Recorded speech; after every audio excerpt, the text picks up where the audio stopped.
Hello, hello, hello. Welcome to Royal Sussex Live. I almost get through that without smiling. So anything happening today? TB, thank you so much for being the first one here. And Maggie Howe, B. Martin, S&N Recipes. Oh, that's interesting. Jesse Campbell, Leslie F is here. Nini, let's see. Annie Bullard, Lady T, Ingrid Soers, Mary H is here, Joy Moore, Lorna Williams. Oh, Danny boy, the karma is coming from glen to glen and every mountainside. And I'll be here in fits of giggles and laughter. Oh, Danny boy. Oh, Danny boy. Oh, silly rabbit. Tricks are for kids. Oh, Danny boy, you know they caught up to you. Now is the time for quiet reflection. Hey, Black Queen, Katie V, Rochelle Baudreau, Church Nelly, 25 months? 25 months? How is this possible? It's not possible. 25 months, which means that it was probably about 27, 28 months when Lydia kept saying, "Why don't you get some memberships?" Might have been about 30 months. I don't know. It took me a while to get around to it. But wow, 25 months. Thank you so much for that. Hello to all in the live chat. Get those darn thumbs up, people. Yes, please get those thumbs up. Let's see. Okay, 25 months. All right, very cool. All right, let's get to it, shall we? But before we do that, I want you to notice something. This looks a little different from the other group photo. Number one, it is sharp and vivid and clear compared to the other one, which seemed like, I don't know, someone had maybe had one cocktail too many when they took the photo. So I am loving this.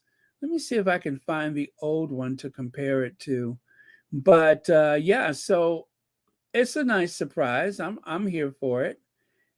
Compared to the other ones that we've seen. Well, actually, there's one other one that I believe have just about the same people in it. But again, the photo did not come out great. And you know what a stickler I am for details. So I'm glad for this one. Much better.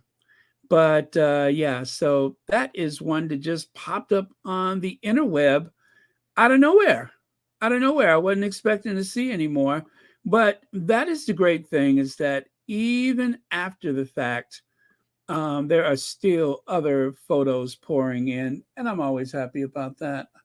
Let me see if I can find the one that it compares to from that particular occasion. Uh,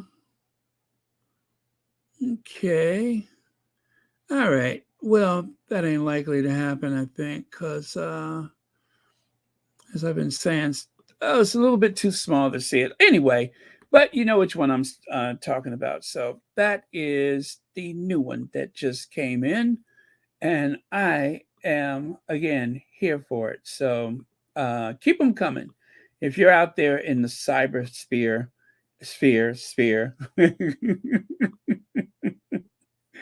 and you have any control over these photos that have been pouring in. And of course, the videos, those are usually the first to go, but the photos, I'm loving it. Let's see, we got our uh, Duke of Sussex, Duchess of Sussex, looks like the fire chief commander, whatever. Oprah, I don't know the lady with the dark hair, but of course, Ellen and Portia. So nice, nice. Love it. Huh. Yeah, I don't know what I did with the other one, but yeah, okay, so that's enough of that. But I'm loving it. All right, let's move on then. Let's get to it, shall we? Let's talk about it. So this is a network problem. Dan Wootton suspended, says GB News. Well, from GB News rather, but that let's see, smirking face of disdain. I couldn't have put it better. A smirking face of disdain. Boy, I tell you, when somebody got your number, they really got your number. Uh, well, anyway, Dan Wootton has been suspended, and of course, we all know he had been suspended from the Daily Fail. And guess what? They haven't called him back yet. So we could only assume that as HR things go, and of course, this is not anything that I know for certain. This is all alleged, but as we know how these HR things go, um, well, I'll put it to you like this. I hope he cleared out his desk. Yeah, I hope he cleared out his desk. This doesn't look good for Dan Wootton. And as for GB News, I got a few things to share about GB News. Let me take a look at it. Just a couple of your comments before I go any further. Nothing yet. Okay, very good. Kathy G has something. Let me see. Oh, come on. There we go. This suspension is like getting Al Capone for tax evasion instead of racketeering. Good analogy. I like that. I like that. That is the perfect metaphor, I think. Yeah. Um, absolutely. That's what it sounds like to me. That's what people have been speculating is that if they could not do it one way, then perhaps they decided to go another route. Again, I have to say I don't know either way, but that's kind of what it looks like. Is that it was a creative way to solve an ever-growing problem. Um, and tomorrow's news today is what they said on Twitter when I just snatched this off of Twitter. Well, as you can see, something about the UK government accused of climate denial, something about the Scottish National Party move to sanction whatever MSP Ewing is. But the main news right there in the middle, sandwiched between those stories, GB News suspends Fox and Wootton after despicable on air comments. Elaine Parker, thank you so much for the super sticker. And thank you for watching Royal Sussex. Elaine, I'm so glad you're here. I thought it might be a little late for you, but I tried to get on as soon as I could. Let's see. All right, it's ready. So let's try this one. Just so that we can all get on the same page, I'm going to do this.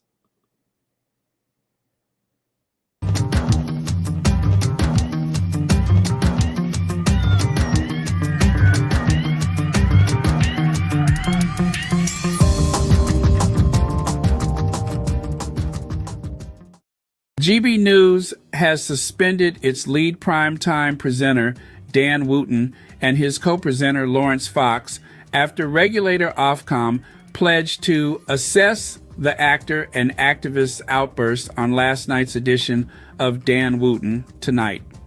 During the interview, Fox said of political journalist Ava Evans, as Wootton laughed along, "Who'd want to shag that?" Wootton, who is the highest paid host on £600,000 a year on GB News, smiled and laughed as Fox denigrated Ms. Evans, branding her a little woman. Show me a single self-respecting man that would like to climb into bed with that woman ever who wasn't an incel, Fox said. We need powerful, strong, amazing women who make great points for themselves. We don't need these sort of feminists 4.0. They're pathetic and embarrassing. Who'd want to shag that? In the exchange, which today provoked a media backlash, Wootton chipped in, I'm just going to provide a touch of balance, saying that Ms. Evans had responded to comments aimed at her about her take on male mental health.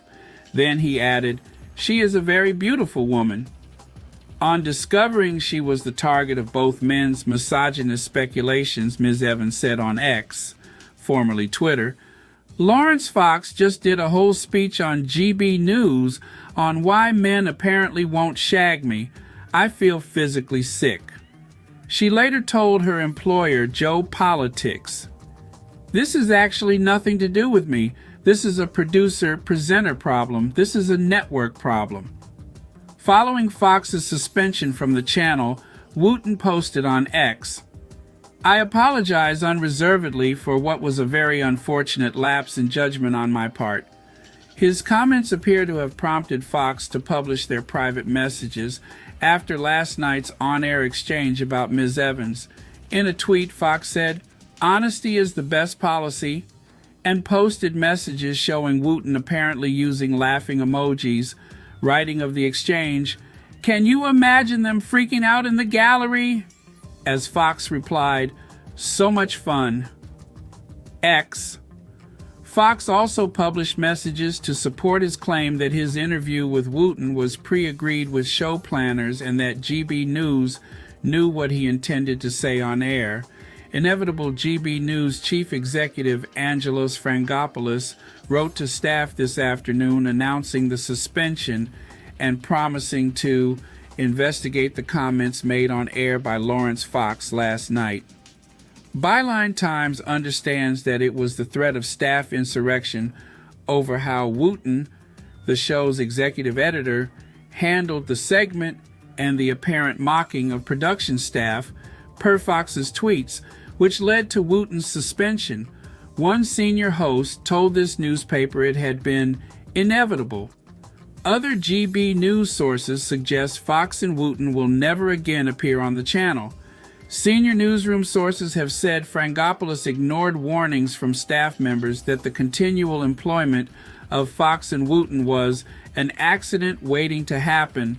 One senior presenter said, it's about time, but why only suspend Wootton? They should get rid of him for good. Employees have painted a picture of a rudderless organization that has lost hundreds of experienced journalists in the past 2 years, driven out by presenter power and a management team which refuses to listen to their warnings about potential breaches of the Ofcom code and which now has a staff heavy with Unilevers and ideologues. GB News has claimed it doesn't have a toxic workplace culture, but the latest incident, which GB News insists does not reflect our values, could lead the news channel facing yet another Ofcom investigation, adding to the 11 currently active on top of 3 others the regulator has previously upheld against the troubled network. That number may rise due to Wootton's speech against Byline Times after this newspaper made serious allegations about his private and personal conduct and Wootton's misogynistic exchange with Fox. Byline Times lodged a formal complaint through lawyers to Ofcom 2 months ago after Wootton appeared on his primetime 9 p.m. show to try and dismiss our 3-year investigation into serial allegations of catfishing to solicit sexually explicit material as a smear campaign by dark forces, while repeatedly and wrongly characterizing this newspaper as a hard left blog and evoking the language of a culture war. One of our journalists had his car smeared with what appeared to be blood 2 days later, and the Byline Times team was emailed Daniel Wootton to tell us there will be blood on the editorial floor, which was followed the next day by a threatening phone call. Another journalist was targeted with sophisticated and persistent cyber attacks. Police are investigating the incidents. Though Wootton denies any of the potentially criminal allegations against him, he has never denied controlling or using the fake online identities of Martin Branning and Maria Joseph. Following his attack on Byline Times on live TV, Wootton set up a legal crowdfunder to apparently sue this newspaper for defamation. It raised £35,000 out of a target of £150,000 and was supported by various of his guests and supporters, including Lawrence Fox and the writers Allison Pearson and Douglas Murray. It appears the page has subsequently been deleted. Following the allegations in Byline Times special investigation, Wootton faces investigations by his former employers at News UK and has been suspended pending an investigation by Mail Online. Until now, he has not faced any investigation from GB News.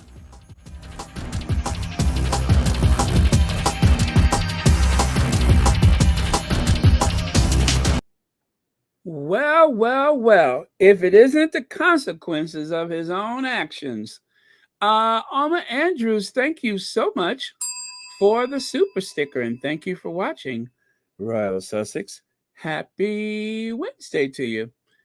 Okay, so that was that. And yes, Legs, you said that it didn't happen when it was a woman of color, that it took this woman with blonde hair and blue eyes before it actually stuck. And of course, that is if we don't consider that Carolyn Flack was alleged to have paid for the constant barrage of insulting columns and insinuating columns, that she decided this world just wasn't for her anymore. And there are certain people that feel that had there had been an intervention sooner with this cyber bullying that was happening, these constant front page. It seemed like logical people would step forward and say, this is a lot of attention for someone who does not hold public office, for someone whose movements will not change the economy. She was a television personality. And for whatever reason, I guess just plain profits, clickbait and such, every day there was some revelation about her, day after day after day. And there's no discussion about mental health or the impact thereof, of these articles and such. There's no discussion of it. It's not normal to have that type of media scrutiny for someone that's not holding public office. It really shouldn't happen to a public office holder.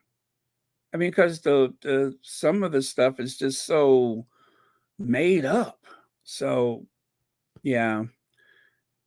And to think, other than where we are right now, the responsible parties really haven't paid any price for it. Not the management, not the reporters, no one. And Carolyn's not here. And her poor mother, I'm sure that situations like this is a horrific trigger for her. VS says, no action when it was a biracial American at the center of the smears. Suddenly now, although the comments of Looney Fox were disgusting, Ofcom should have acted soon, long ago. Yeah, exactly. Exactly, VS. And hi, VS. Thank you for being here. It really is disgusting. It is very, very shameful that they get away with this. There's no editor named Lou Grant who runs a newspaper for what was her name? Mrs. Pinchon or whatever. Remember the Lou Grant character? There's no gruff, um, battle hardened reporter that served in World War II, took his GI Bill and got his degree in journalism that went to a big city newspaper and is the very moral compass of the editing process. We don't have that anymore. We have uh, shareholders, we have gossip mongers, and of course, we also have all these soldiers in this culture war. And that's a lot of it comes from just that, the fact that we're in a culture war. And the young lady that they made reference to, it was also a moment to celebrate toxic masculinity, disguised as something else, of course. But well, let's go on here. So right there, you can see Lawrence Fox. Honestly, I'm sorry, honesty is the best policy. And so he shares an exchange that he had with Dan Wootton. Making you giggle is my weekly joy. And let me see, I suppose that is, I don't really know which is which. You can imagine them freaking out in the gallery. So much fun is, and that's hugs, hugs. So I'm guessing that's Dan in the blue. I don't know, but either way, they were having a good old time at the expense of the I forget her name. I have it coming up, but anyway, so Dan Wootton decides that he wants to um, acknowledge the mistake that occurred. I want to reiterate my regret over last night's exchange with Lawrence on GB News. Having looked at the footage, I can see how inappropriate my reaction to his totally unacceptable remarks appear to be, and want to be clear that I was in no way amused by the comments. Now, I do have the rest of it here. Um, I reacted as I did out of shock and surprise in an off guard moment, um, while working out how to respond as he continued to speak by searching for tweets Ava Santini, that's it, Ava Santini, had sent earlier in the day, while having them read out in my ear at the same time. However, I should have intervened immediately to challenge offensive and misogynistic remarks. I apologize unreservedly for what was a very unfortunate lapse of judgment on my part under the intense pressure of a bizarre exchange. I know I should have done better. I'm devastated that I let down the team and our supportive GBN family. We seek to tackle the issue and not the person, which I intend to stress again on air tonight. Well, don't look like you're ever going to get the chance to do that. At least I hope not. Yep, Baron, no more Walter Cronkite, sadly. Yeah, Uncle Walter Cronkite, those days are long behind us. I think the last was probably Dan Rather on the evening news. I'm going to say the last of them was Dan Rather. Dan Rather, he took one for the team with the Gulf War, trying to out the Bush administration, and nobody in the industry had his back. So, yeah, those days are long gone. Thank you so much, B. Martin. Oh, man. Let me see here. Let me go back. So, right there, readers added Lawrence Fox has shared a private message conversation between himself and Dan Wootton, where they laughed and joked about his contribution. Mr. Wooten shares several, oh, so that's Dan on the left, several crying with laughter emojis, which strongly indicate that he was indeed amused by Mr. Fox's contribution. Do you find this helpful? Sure enough. Sure enough. You solved that one for me. Um, so let's see. Okay.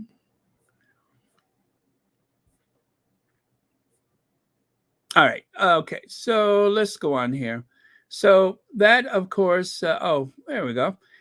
He spews that stuff, that nothing he says is believable. The statement feels like his flower placement in the QE2, especially when Looney Fox released the DM message with Woody Woot laughing behind the scenes. Exactly. You mean his what was that? His quiet reflection when he placed the flowers at Buckingham Palace. And from what I'm to understand, he actually picked up someone else's flowers, allegedly, and then had someone record him putting the flowers down. I mean, it was very, what do you call it, contrived, orchestrated. Oh, man. This is the exchange. I can't play it for you, of course, but Lawrence Fox just did a whole speech on GB News on why men apparently won't shag me, which, of course, Ava shared um, this, you know, but it was bizarre, and obviously their banter off the camera somehow creeped over into the camera. And I don't believe this thing about, well, I'm going to just say, I find it really suspect that Dan said that he will straighten it out tonight.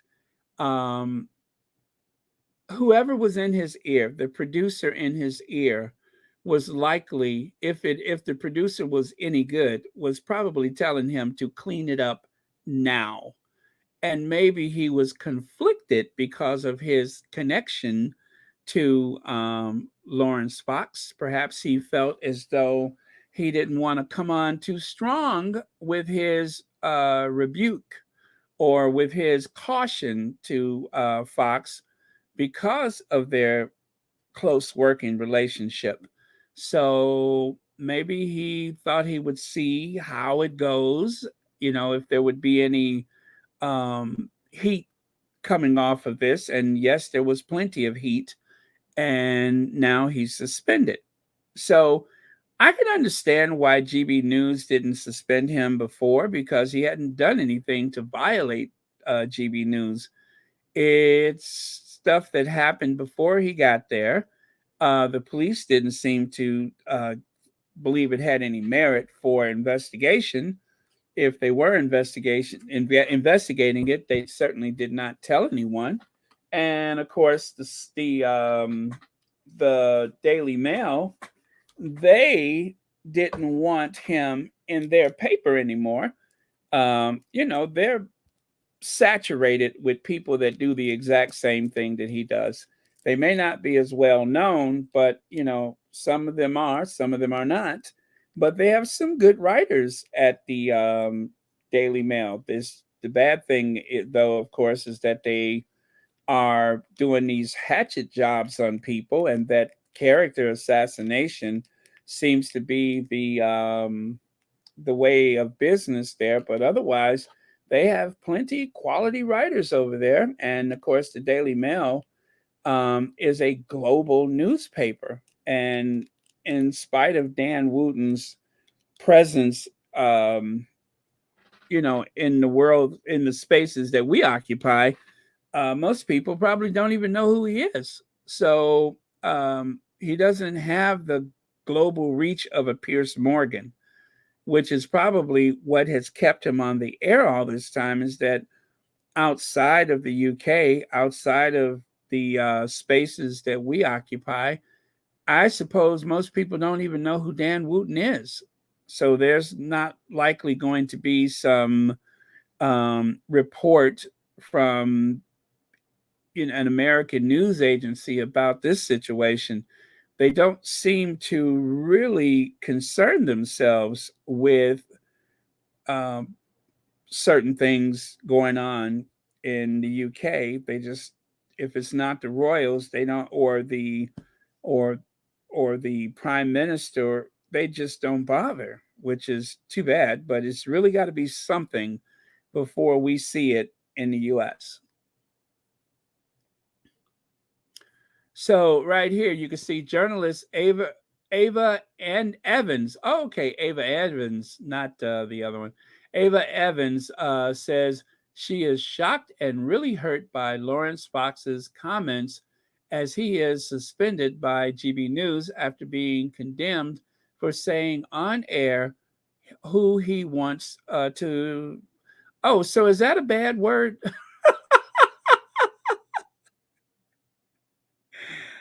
Okay, so in the US, it's not really a thing. So I hope it's not weird that you're hearing it, because here it's not really a thing, but I see they put an asterisk there. So, um, yeah, the first time I heard that, I think was probably an Austin Powers movie. Yeah, baby. Yeah, that was the first time I've ever heard that term. So, okay, so Dan Wootton wrote hundreds of, yeah, so right there you go. Dan Wootton wrote hundreds of hateful stories about Carolyn Flack in The Sun, leading up to that moment, which were hastily deleted when she rather was no longer here. He gleefully continued to write vile stuff about others. He has accepted a huge fee to go to Hate TV GB News. And it's as though, instead of losing any credibility when it comes to those right wing um, news agencies, you have so much street credit, especially considering the contributions that he has made to a bunch of nonsense and idle gossip, but it's the stuff that people click on. It sells, and so they accept it. And then, of course, when we consider what he's been investigated about in the past, then of course you have to wonder, is there any tacit approval of his methods? I just had a conversation with a friend of mine about someone who was terminated in her workplace. And it turns out, as I suspected, that there was someone in the management that this guy was close to. And this guy was an older person who seems to be preoccupied with the staff that were like half his age or younger. And there were like these moments when it was just like, violating that person's space or more in the workplace. And so they've just let that person go after who knows how many people have shrugged it off. And what really made me feel bad is that one of the young men that was subject to this person's actions actually didn't want to tell anybody because he didn't want to be accused of being anti LGBTQ. Isn't that sad?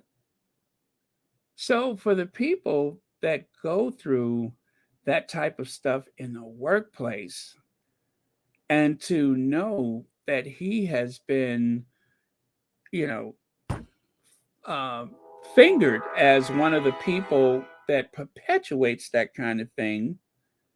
And nobody, I mean, didn't they have to give counseling for people at the, what was it, the Sun or someplace else where he worked? They said that they needed to give counseling or offered counseling, and yet no actions were taken. That is puzzling. That is puzzling.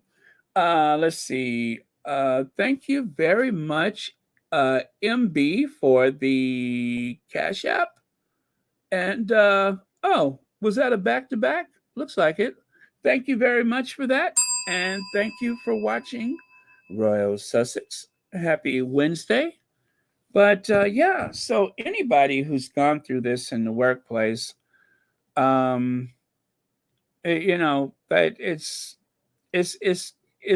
awful, especially when a person needs this job. And the last thing you want to do is to, um, you know, bring all this heat. But sometimes it cannot be helped because otherwise, and this is what I advised my friend. I said, tell that young man to say something about it, because the thing is, some of these employers, they'll get rid of you and they'll keep the perp. They'll get rid of you and keep the perp, and you don't even have the recourse of seeking justice, legally. You don't have a job anymore. It's hard to fight something like that from the outside in rather than the inside out. So it's a tough call for some people. It seemed like it would be a no-brainer, but there's it's just so many people pulling in different directions at the same time. But one thing's a constant is that the employer is going to make sure that they take care of themselves. They are always going to take care of themselves first. And as for the employees, oh well, we'll get another one. We'll always get us another one. So yeah, that's what's happening, and I'm hoping that there will be some like real justice, not having to do with this in particular, but all around, that there will be some way to to make sure that this doesn't happen again, first and foremost, and to make sure that if there is anyone who is guilty of causing problems, for other people, that they will be held accountable. And in this instance, if that's the exchange that they're having on air, about I'm just going to say someone in entertainment, in news, a colleague at that. This is like a colleague, and to try to clean it up and say, "Oh, she's a very beautiful woman." Well, too late for that. And I guess he thought that that was going to be enough. Maybe he thought that would be enough. I don't know. But this is a global news brand. It doesn't have many viewers in comparison, but in this world of social media and such, you could watch GB News in any corner of this world. They have people that represent the United Kingdom. They should not, but if you were living on the Midway Island somewhere and you wanted to see what was going on in the UK, there's an excellent chance that at some point GB News is going to pop up. They portray themselves as like the British Fox News network. God help us. But and still, yeah, the way that people are viewing the United Kingdom today, I don't know if it looks different to me because of Meghan and Harry, or does it look different to me because it's just that much more vicious, it's that much more petty, gossipy. Is it because of social media that it has that bad taste? But it, I would say, before Harry met Meghan, I I didn't know of this Britain. I did not know of it. I never saw Britain like this before. Before the Brexit, I had never known Britain like this before. If anything, I thought it would like it was a more liberal place, and that yeah, they've had their problems with racism, but it certainly couldn't be as bad as the United States. Well, I have to rethink that one, don't I? I really have to rethink that one. Now, still, people are not without humor. Because of the misogynistic thing that he said about not wanting to, who would want to, right? Well, um, given his appearance over time, someone on the Twitter said, "Please form an orderly queue, ladies." And of course, that was with a heavy dose of sarcasm. Uh,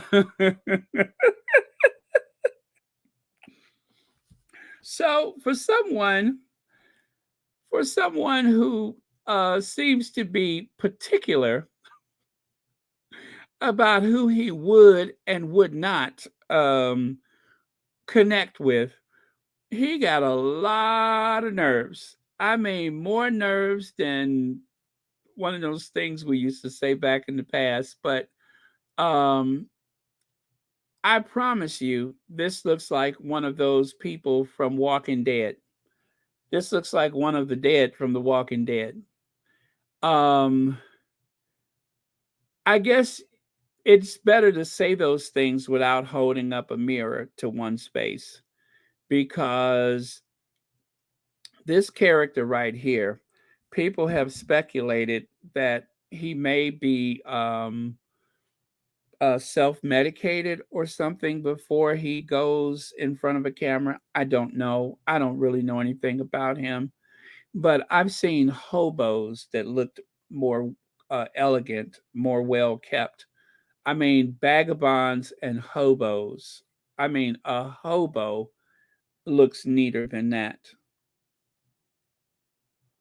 That looks like someone who just had actually no, I take that back. I was going to say this looks like someone who's been through the Ironman triathlon, but most people coming out of the Ironman triathlon is usually, smiling and celebrating and relieved.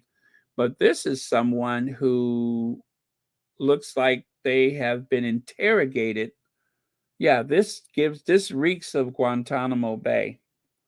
Yeah, this looks like water torture.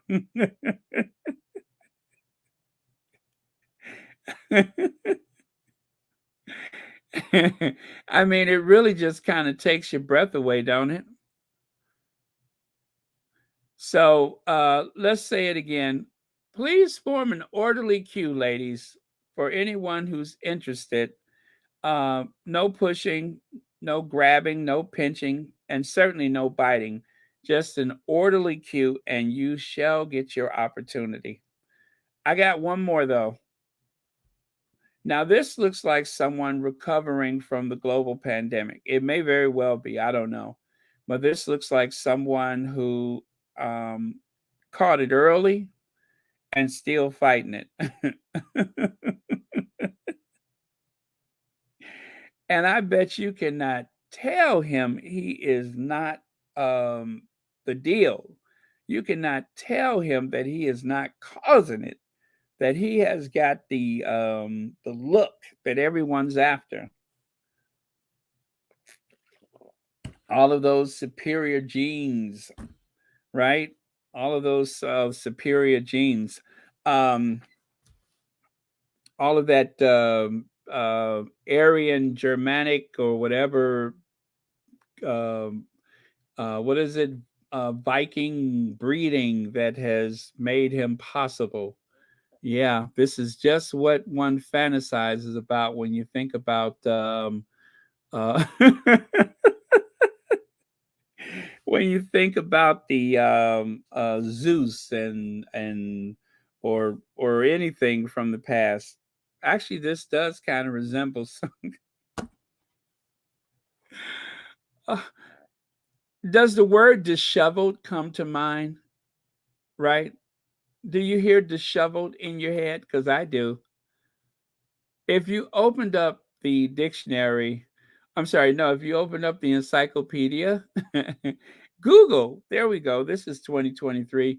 Google disheveled and see if any of this comes up. Yeah, yeah. I've seen people that live under a viaduct that looks better. So, taking a page out of Hillary's notebook, as you know, she got really tickled at one point, and that was all I could think of today. Although I do feel bad for people that have not been heard, but um, couldn't have happened to a nicer person, both of them. So, right here, uh, dear Ava, I think you're brilliant. Earlier tonight, I was attempting to find your tweet to read back from my iPad and couldn't locate them. I apologize for what was said during the course of my show and should have done this immediately on air. This, um, this is not what our channel is about. Really? This is not what your channel is about? Wait a minute. Who wrote this tweet? And someone tweeted back at him, this is exactly what your channel is about, and you should have immediately done this on air. The only reason you're doing it now is because of the backlash. You laughed along with the comments at the time. Looks like he laughed at the time and even after the fact. So Lawrence Fox threw him under the bus when he was trying to go through that whole song and dance about how shocked he was and how this caught him off guard and all that. Well, Lawrence was like, before you get me, I'm going to get you. If I'm going down, we're all going down together. Yeah. So that seems to be the problem for Dan Wootton, is that he kind of underplayed the situation and then he tried to overplay it. Underplay it by not speaking out sooner on air, by saying something really silly like, oh, she is beautiful. She is a beautiful woman. And then the next day, or was it that night, the next day, he finally finds it on his iPad. That sounds weird too. Um, I think you're brilliant. Earlier tonight, I was attempting to find your tweets to read back from my iPad and couldn't locate them. Really? Don't the same tweets come up on your phone and on your PC? Works for me like that. So that sounds misplaced, but who am I to judge?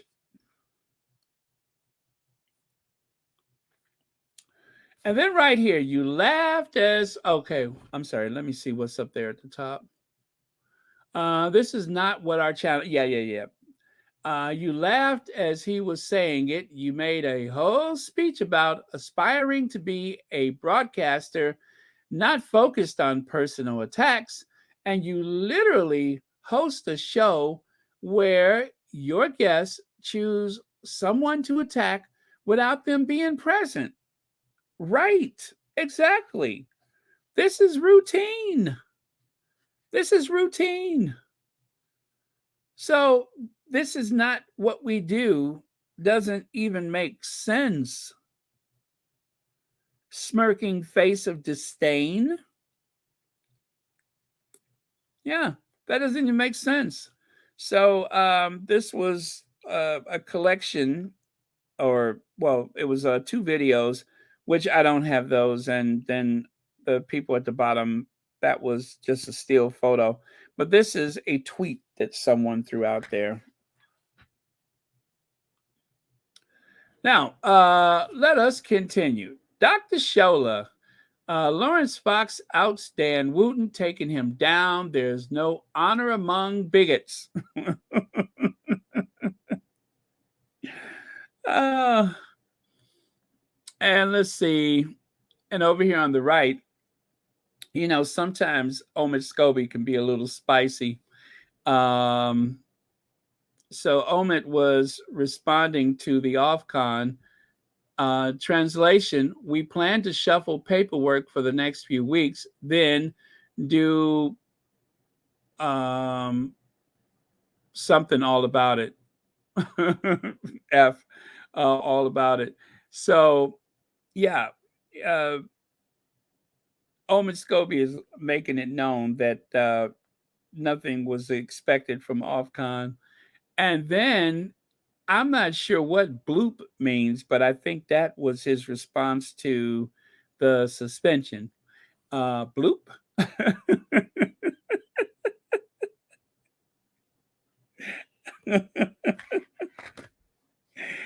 Oh man. Although I kind of feel like I would like to ask him personally, what is bloop? But I think I get it. And then, of course, he also tweeted, now get rid of the depraved sex pest. Breaking news suspends, GB News suspends Lawrence Fox as he refused to apologize for totally unacceptable comments about Ava Evans. Well, that, of course, should have been at the top. That was the earlier tweet, I believe. But yeah, there you go. So he was saying earlier than most to get rid of Dan Wootton, too. And that's exactly what happened.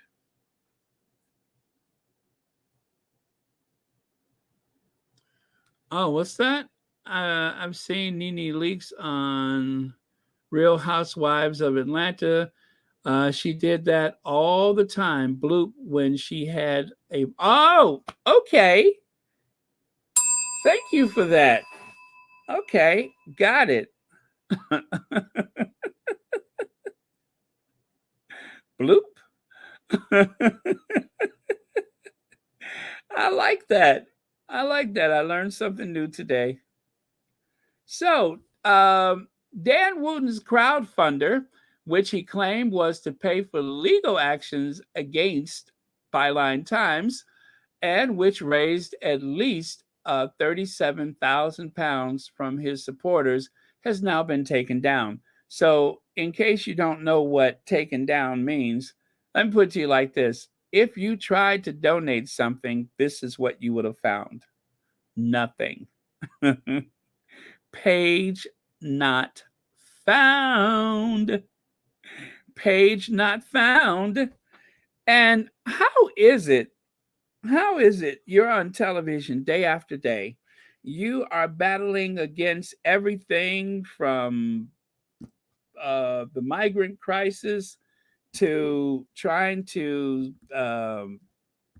what do you call it? Make people afraid of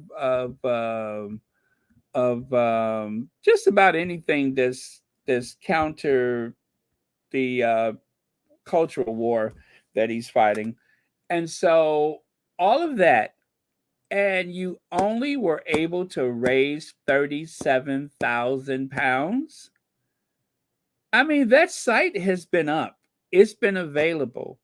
People knew about it. And there were donations from some of his colleagues, but £37,000, that's it? That's not even a good down payment on a flat nowadays. You could get yourself a quality, well, I guess you can get yourself a kind of a mid-range vehicle for £37,000, but that's not a lot of money considering he's on television, what, 5 nights a week? £37,000? I'm shocked. I wasn't keeping up with it. But where's the love? Where are all the people that feel like life is better and the world is a safer place because you have it in for migrants, the Sussexes? Let me see who else. Um, the LGBTQ community, believe it or not, yeah, that you seem to have it in for a lot of people, and yet all of your supporters, all 5 or 6 of them, all they could raise was £37,000.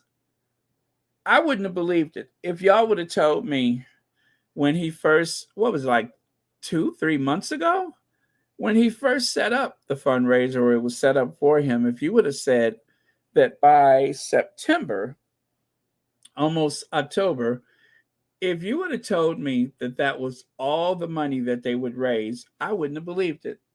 I'd be like, he on TV every day. That's Dan Wootton. Well, it sure is, and that's all there is to it. Oh, Church Nelly. Now I heard a rumor that under the right circumstances, we might see them come back for a day under the right circumstances, but don't quote me on that. But it's a possibility. I mean, they said at the time that they might come back for a special occasion. So yeah, maybe.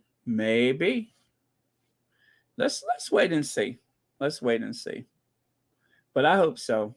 It would be nice because I mean, let's face it.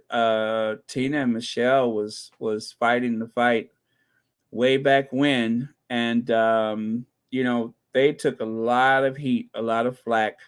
No pun intended, of course. The kind like during the Second World War, they took a lot of the heat at the time, and they were the only ones that were speaking out to a degree where they were getting these awful threats from people. So um, I'm glad that they took the time to do some other things because especially for Tina, it was extremely stressful for her. But let's hope they do have a day or two or whatever they can spare us.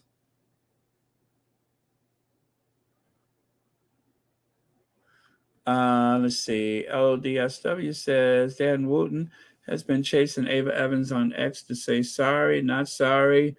One article claimed that Dan Wooten tried to call her phone all day until 1 a.m. to apologize. She said that she did not want to hear from him. Well, the last that I heard was that when they were first saying that the apology was being had been offered, she said she didn't hear from anybody. So that doesn't mean that something hasn't changed, but I've heard variations of that. But you know, and I hope he does apologize. I hope he does. But still, I don't want to see him back on television. Thank you so much for your comment. Leslie F says, guess who's talking? Who's taking his audience? Sharon Osbourne will now be on Talk TV at 9 p.m. In the UK, it was supposed to go up against. Oh, really? Okay. I doubt it though because she's just not that interesting. She really is. I don't know that she's ever worked by herself before. You know what I mean? She's usually like the co-host, but um, I don't know. I think she's not going to get much of an audience. And let's face it, Wooten's audience was shrinking. I believe his audience was shrinking. When he wasn't talking about the Sussexes, he really didn't have much of a show. And even talking about the Sussexes, I don't think it was carrying the same weight that it used to. Um, there is still a lot of people out there um, using them in some pretty twisted ways to get clicks and stuff, but it's not like it was a year ago. It's not even like it was 6 months ago. It's different now. Things are much different now, especially this last month has been incredible. I could not imagine that that he was doing that well, but there's only so much hostility people have in them, and then it gets kind of old. So we'll see. Like I noticed that the people that were piling into the comments on Royal Sussex during the Invictus Games, and then of course with Kevin Costner's party or the fundraiser, or whatever, and now that's slowing down. So these things go in cycles. But thank you for your comment. Dan Wootton's famous. It's much easier for them to blame anything uncomfortable on racism rather than address the fact that the negativity toward them is coming from within the royal family. Oh, I want to look back on a couple of Dan Wootton moments. So, Dan Wootton was originally an entertainment reporter, but he started branching off into doing a royal report. He seems to have been a big fan of Princess Diana. I don't know that I've ever heard him say anything particularly bad about Diana, but I've heard him be extremely critical of Charles, extremely critical of Charles. And then, of course, around the time of the coronation, he decided to show his allegiance by warming up to the idea of a Charles. But there was a time when he was like, oh, Charles is going to be an awful king. And I don't know that he was all that for William, but I know that any place there's a place to throw shade, he'll do it. Like, wasn't he the one who started the whole rose thing, or was he one of the other ones that started the whole rose garden story? And then if you take a look here, how I really broke the news of that, I gave Harry and Meghan 10 days warning to handle the situation before we publish in the Sun. Plus, my view on the Sussexes are becoming professional victims. Uh, Thank you, Press Gazette. So um, he really went after them, and he likely, possibly had some good inside information among some of the people at the Kensington Palace. I mean, the story did not come from nowhere. Let's just say that. He did not just imagine, he didn't sit there one day and just use his imagination to say that they are in negotiation to leave. Now, if you're not sure what this is about, let me just say it clearly. The Sussexes were already negotiating their exit. And before they were complete, before the negotiations were complete, someone decided to leak their intentions. And soon thereafter, enters Dan Wootton, giving them the ultimatum of a 10-day to tell it before I tell it. They were not ready. They were not ready.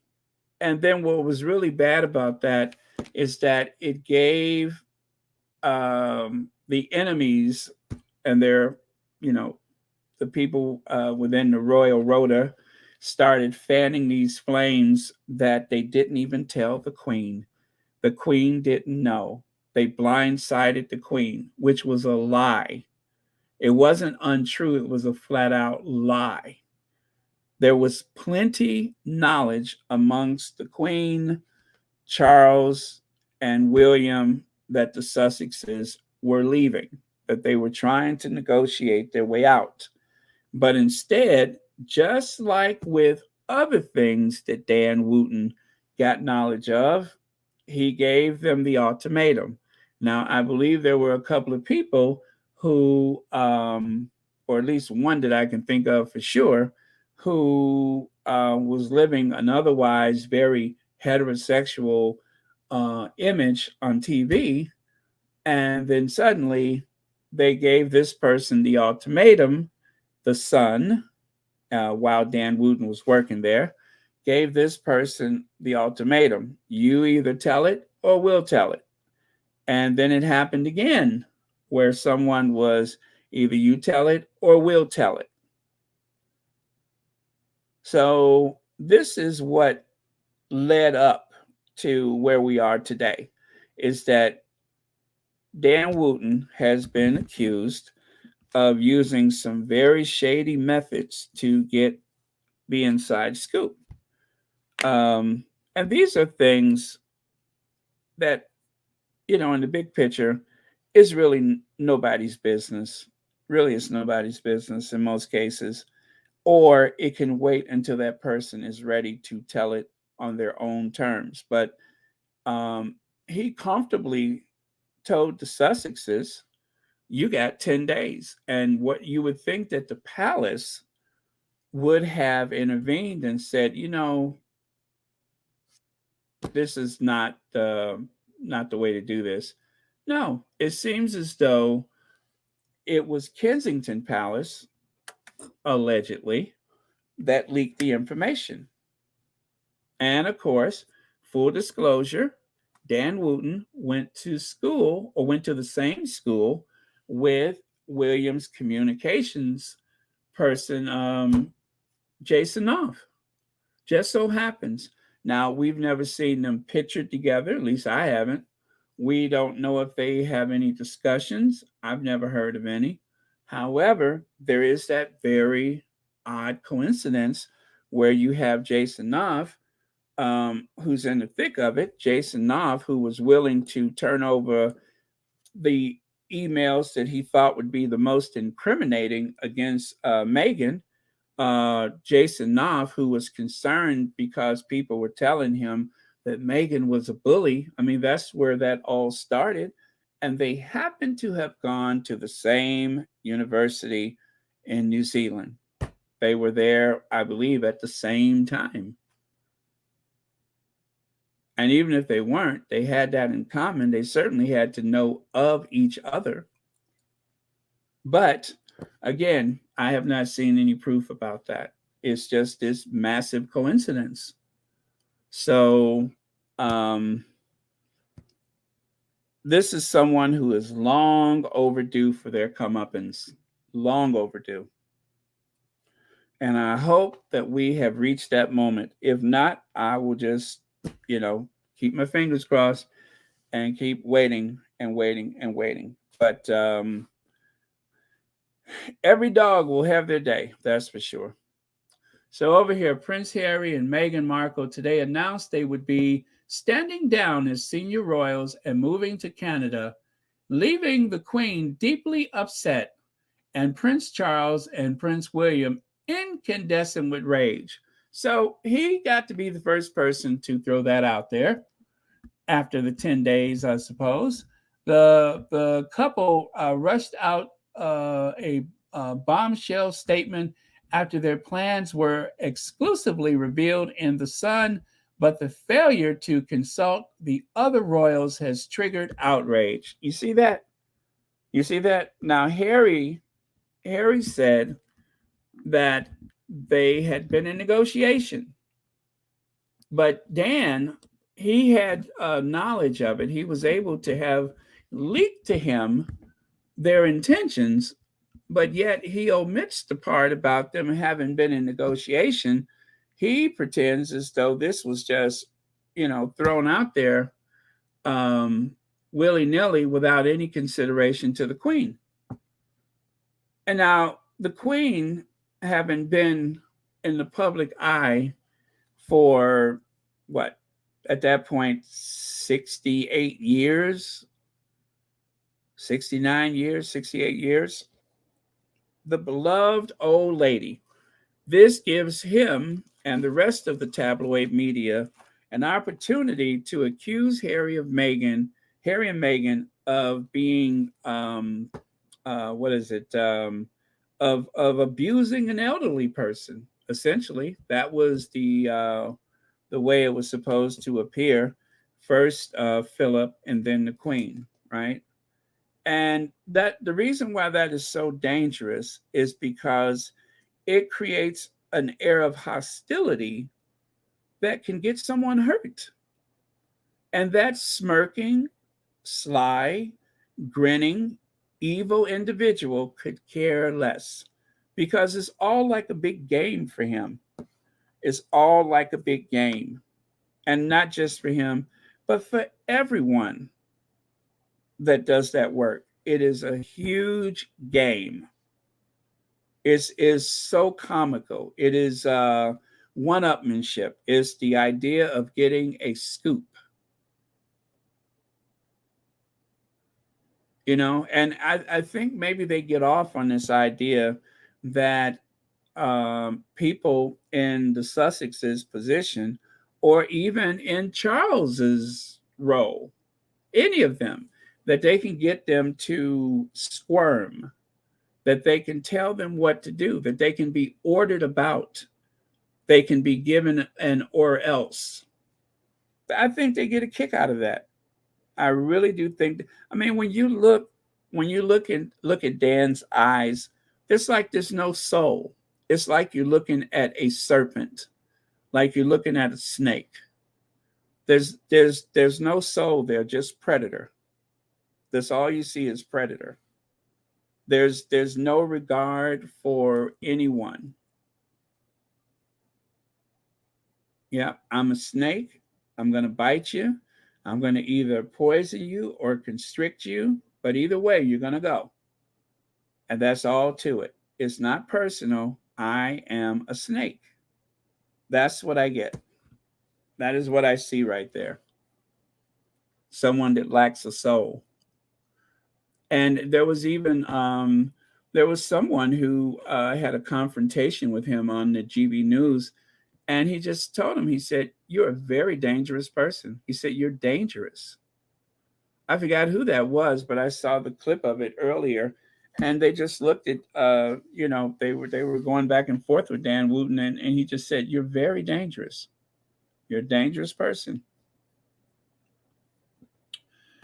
Royal rival Kate Middleton has fallout with glamorous best friend and tells Prince William to phase her out.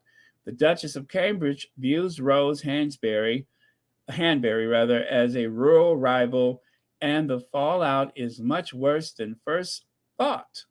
Dan Wootton. Huh? Right?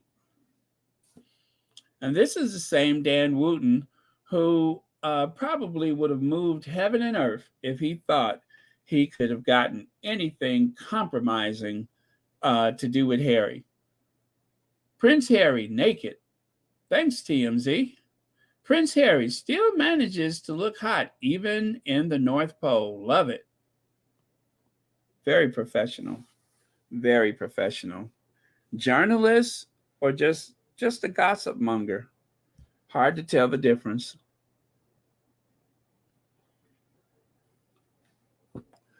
Now, I got a little soundbite for you. Try not to laugh.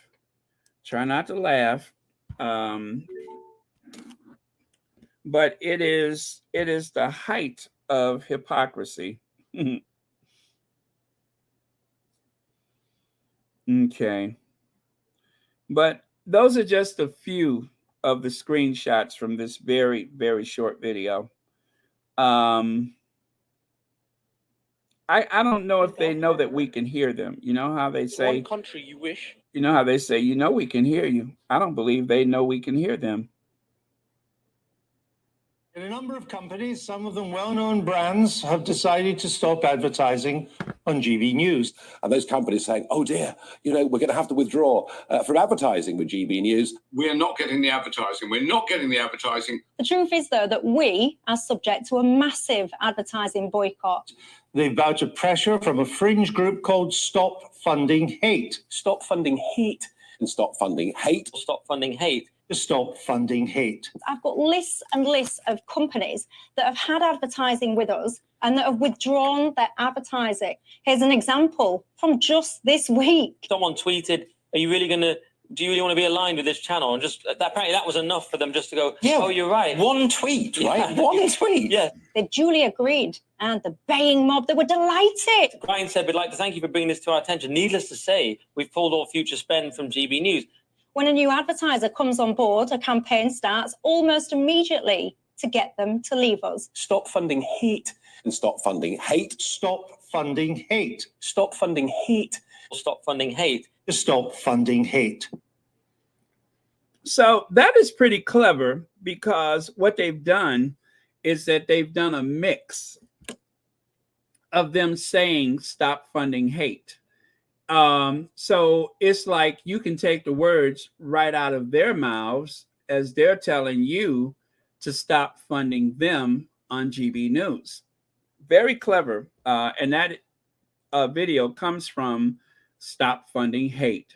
And as you can see, there's a place you can donate, www.stopfundinghate.info/donate/. So you can actually donate to them if you like. Together, we're making toxic media unprofitable. Well, it sounds like they're doing a good job of it because they keep talking about it. I've seen some of their stuff on Twitter before, but and I think I followed them on Twitter actually. But yeah, so that was pretty clever. You get all of them to, a matter of fact, I want to hear them say stop funding hate again. I'll just go to like almost the end, but that was clever. Say, we've pulled all future spend from GB News. When a new advertiser comes on board, a campaign starts almost immediately to get them to leave us. Stop funding hate and stop funding hate. Stop funding hate. Stop funding hate. Stop funding hate. Stop funding hate. That is clever. That is so clever. In a I number love of it. companies, some of them well. Okay. I love it. Sometimes they get it just right. So obviously they're hitting the target. They seem to be whinging. That's another one of those British words I'd never heard in my life. Whinging. Until this channel, I'd never heard that before, but they were whinging, as you can see, about them being targeted by Stop Funding Hate. And yes, every time they get a new advertiser, they tell them, are these really the people that you want to do business with? And under certain circumstances and considerations, they're like, no, not really. All right, then stop funding hate. And they pull the commercials. And good on them.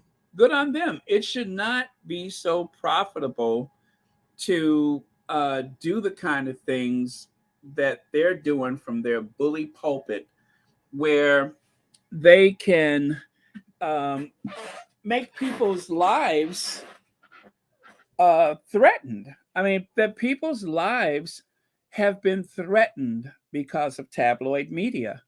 Like when Meghan worked with the Hub Kitchen, and then what happens? Someone in the tabloid media associates them possibly with people that may have been or has been accused of being terrorists.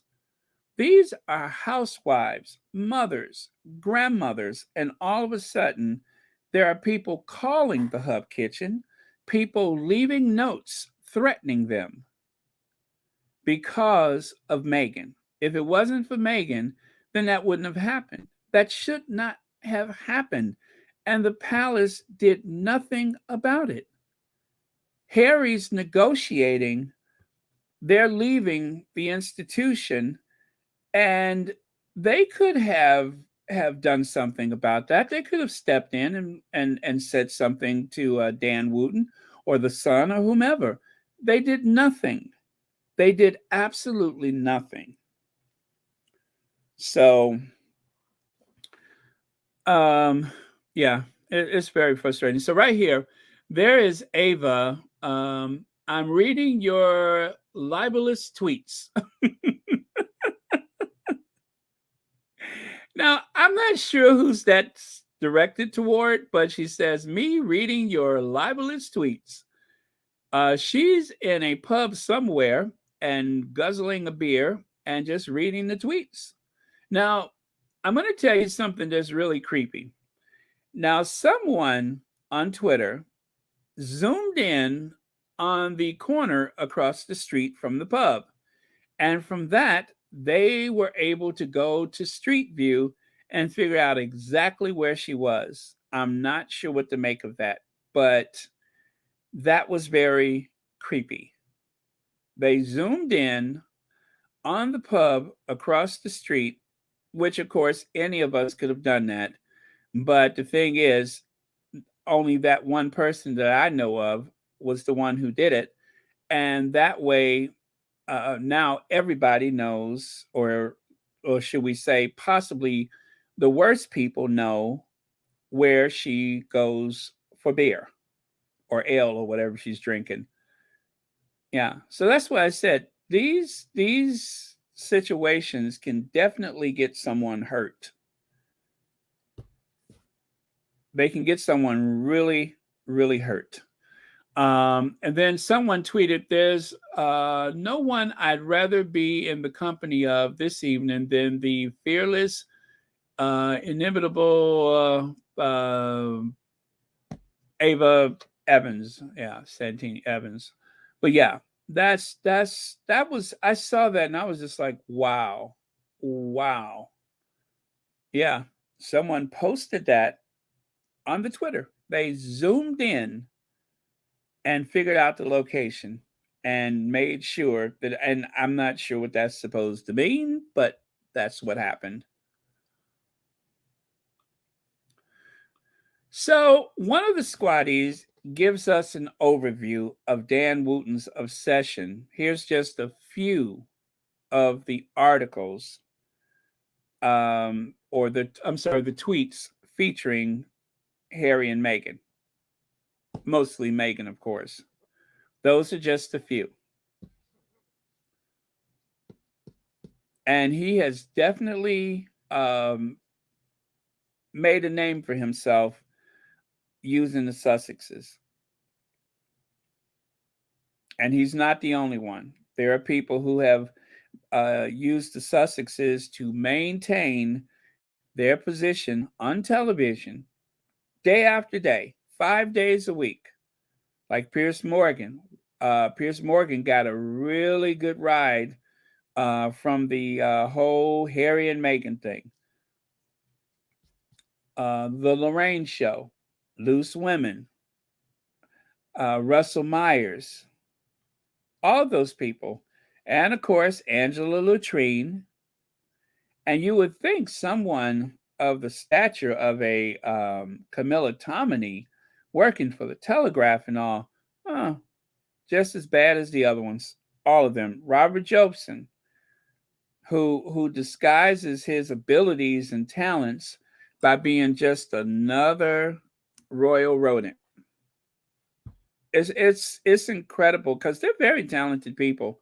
These are some talented writers. I mean, I've read some of their stuff, good stuff, and yet they go for, the easy money.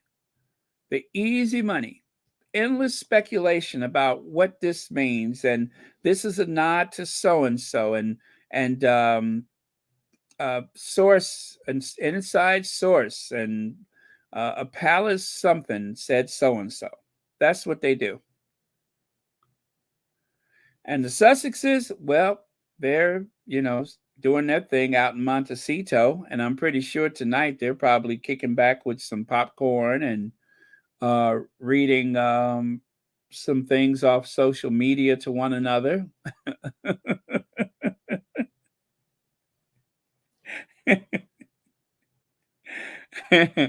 Of course, we know technically they're not on social media, but if they were, I'm pretty sure that would be a way to pass the time this evening.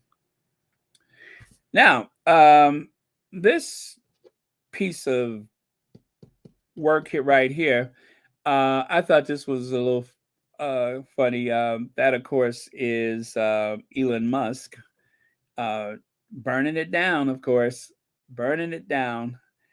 You guys, I do believe that they're going to try to use Twitter um, at election time, before the election, leading up to the election. Twitter, which is why it was so important to buy Twitter, because of Twitter.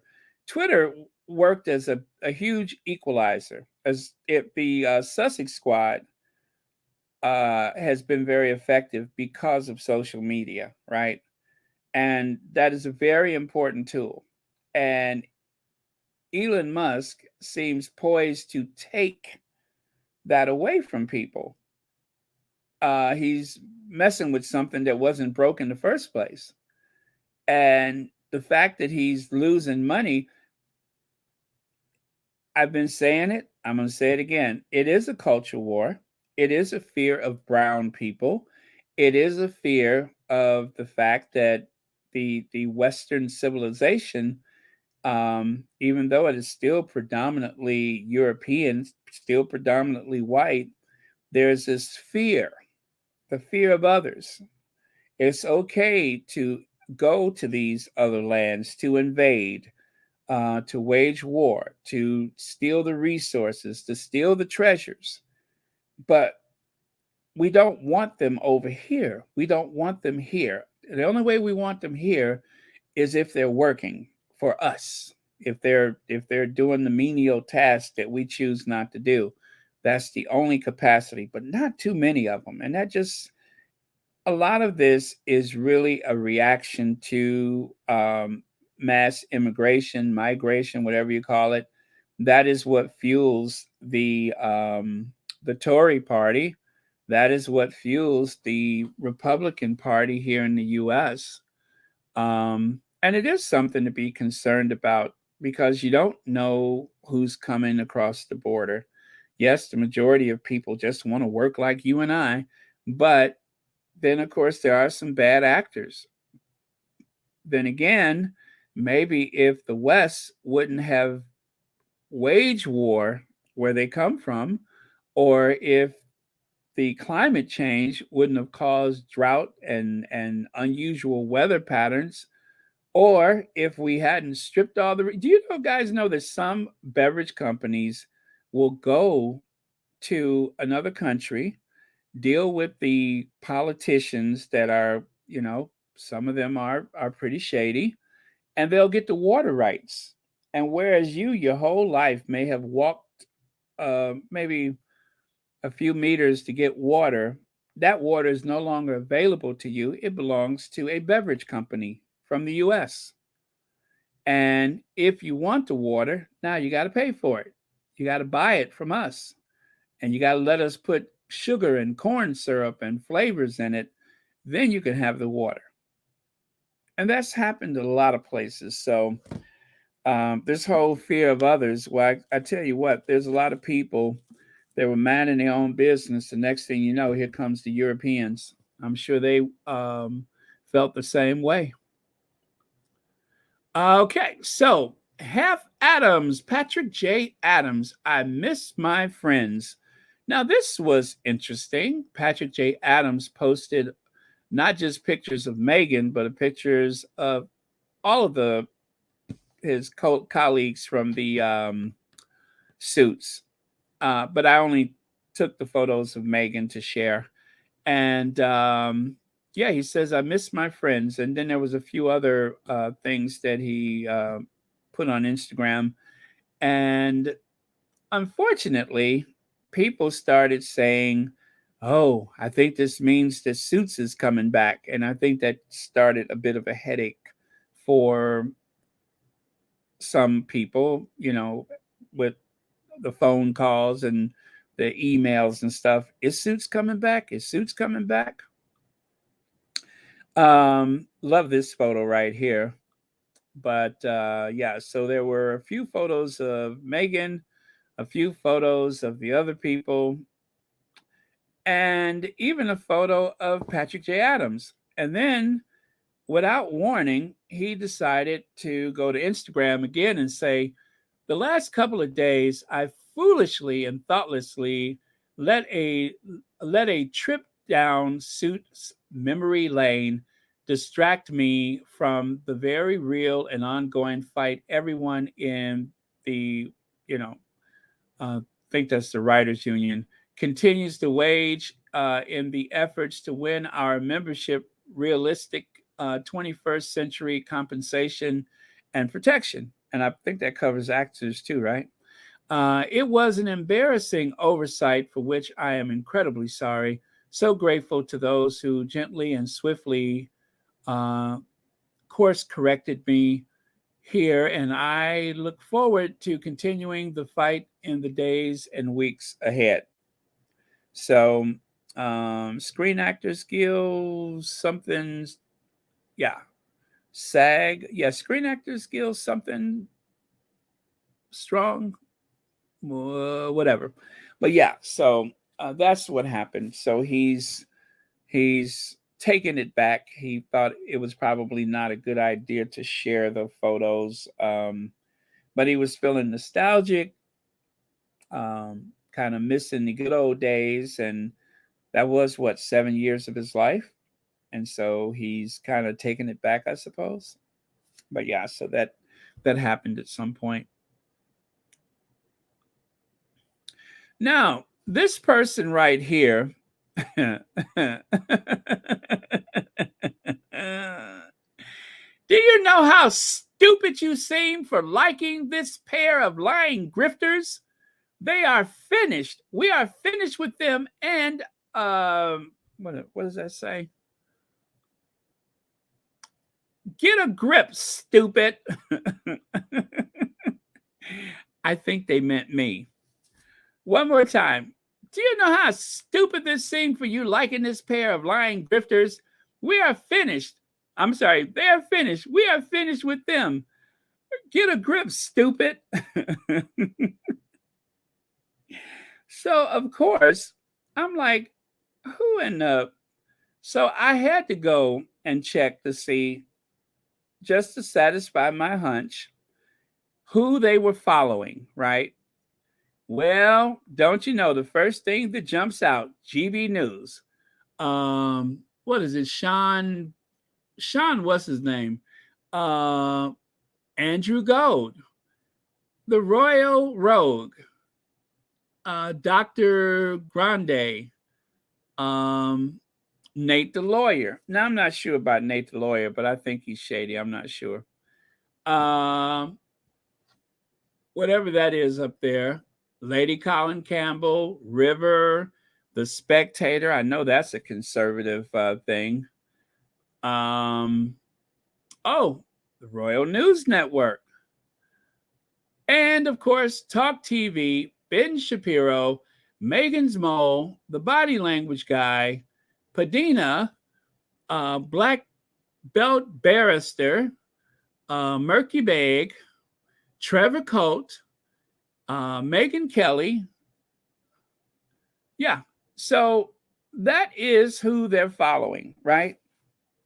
That is who they follow. So I should not be surprised where their mindset is, because this is what, and I guarantee you, that person watches all of this every day, day after day. Yep, day after day.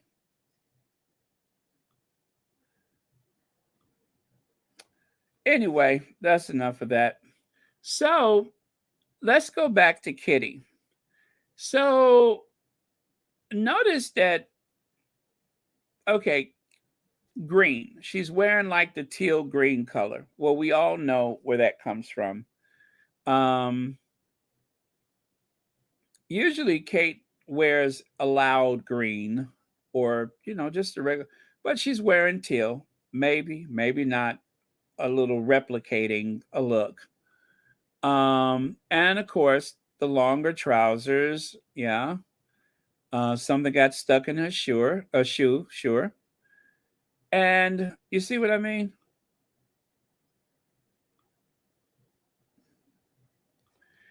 And then there's this, right? And I know before y'all start, but we're only this, and we shouldn't that because this is only helping them. And so this is stalking behavior. This is, I would say, is bullying.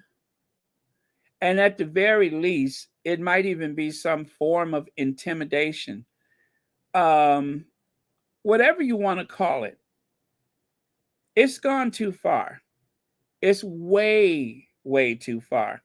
This is the same person who had this exchange about the bridesmaids, or not, well, yeah, I guess, well, the kids' dress, the bridesmaids' dresses. Charlotte's dress is too big, too long, too baggy. She cried when she tried it on at home. Uh-huh. Because you were acting funny. That's why she cried. Right. And I told you the tailor had been standing by since 8 a.m. here at Kensington Palace. Can you take Charlotte to have it altered as the other moms are doing? No, all the dresses need to be remade. I'm not sure what else to say. If the dress doesn't fit, then please take Charlotte to see AJ. He's been waiting all day. Fine. Now, the same person who was capable of causing this much trouble before a wedding is the same person who is in cahoots with other people in the family, manipulating these situations from miles away. And so, for the people that like to go into the comment section, I'm talking about the derangers, to ask me, how dare you say such a thing? Why don't you just leave them alone? They're both beautiful. They're this, they're that, and so on and so forth. Well, I'm gonna tell you, I feel so much better, that is, by the time I get through dragging all of them, I feel so much better. It's therapeutic for me. Because whatever I shine a light on, it pales in comparison to the Royal Rotor, the Daily Mail, the Sun, who echoes what the derangers say. As a matter of fact, it seems like they get their marching orders from the derangers, the Daily Mail and the Sun and the Express, and all of them that finds the most unflattering photos. The handful that you can find, there's not many, but they'll find Harry smirking or frowning. They'll find Meghan with that very odd look. And that's what they use to run the stories. Not to mention that one of the tabloid, or well, actually, Telegraph is supposed to be a traditional newspaper. You have Camilla Tominey in cahoots with that, with the people that were trying to go in and look at Harry's green card. Pales in comparison.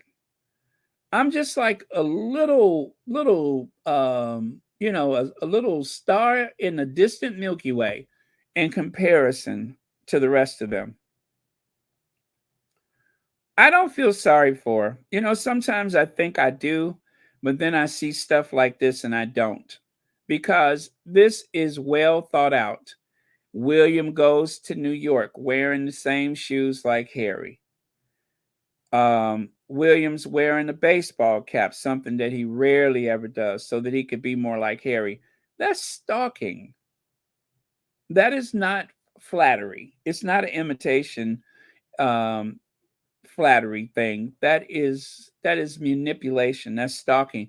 That is, it's as if to say, I'm going to take your best moments and I'm going to try to blend it with the nonsense that I'm doing. B. Martin says, Baron, you're triggering Church Nellie. She's is heated. Thank you, B. Martin. Let me see here. Let's see. BS says, thought of having a bridesmaid dress remade when it can simply be altered is loony. Yeah, and it was done deliberately. That's why I say I had to go back and look at that every so often, which is why I'm so glad that I save a lot of stuff, because when I think, I don't want to lose sight of who we're dealing with. Just when you think that there might be some glimmer of humanity there, or you might feel a little sorry for someone, showing up, looking so bewildered sometimes, you have to remember some of the things that they're capable of. Now, right here, compare breakdown by region. So when it comes to, I believe this is for the Google. I believe it's for Google. Prince Harry is more searched in the blue. Meghan is covering everything red. And the Princess of Wales, well, that's that little, what is that, Saudi Arabia? Is that Saudi Arabia? No, it looks like Pakistan. I think it's Pakistan. Yeah, I think that's Pakistan. Because that's Tibet, is it? North of India? No, that's not India. What? That's the, oh, no, I'm looking in the wrong place.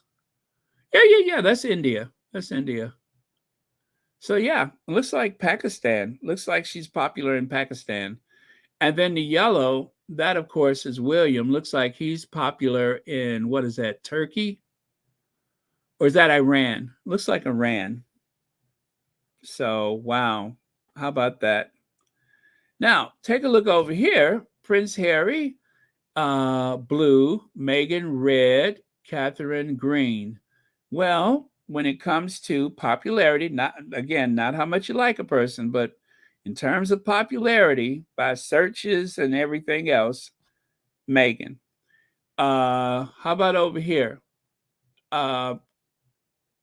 If you remove Harry and Meghan, all of the yellow is Charles. The green is Camilla, which I don't see anything. The red is Catherine.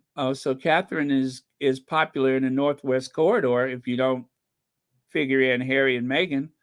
And William, let me see, New York. Okay, so Catherine has most of New England, but William has New York, New Jersey, and looks like Virginia. So interesting.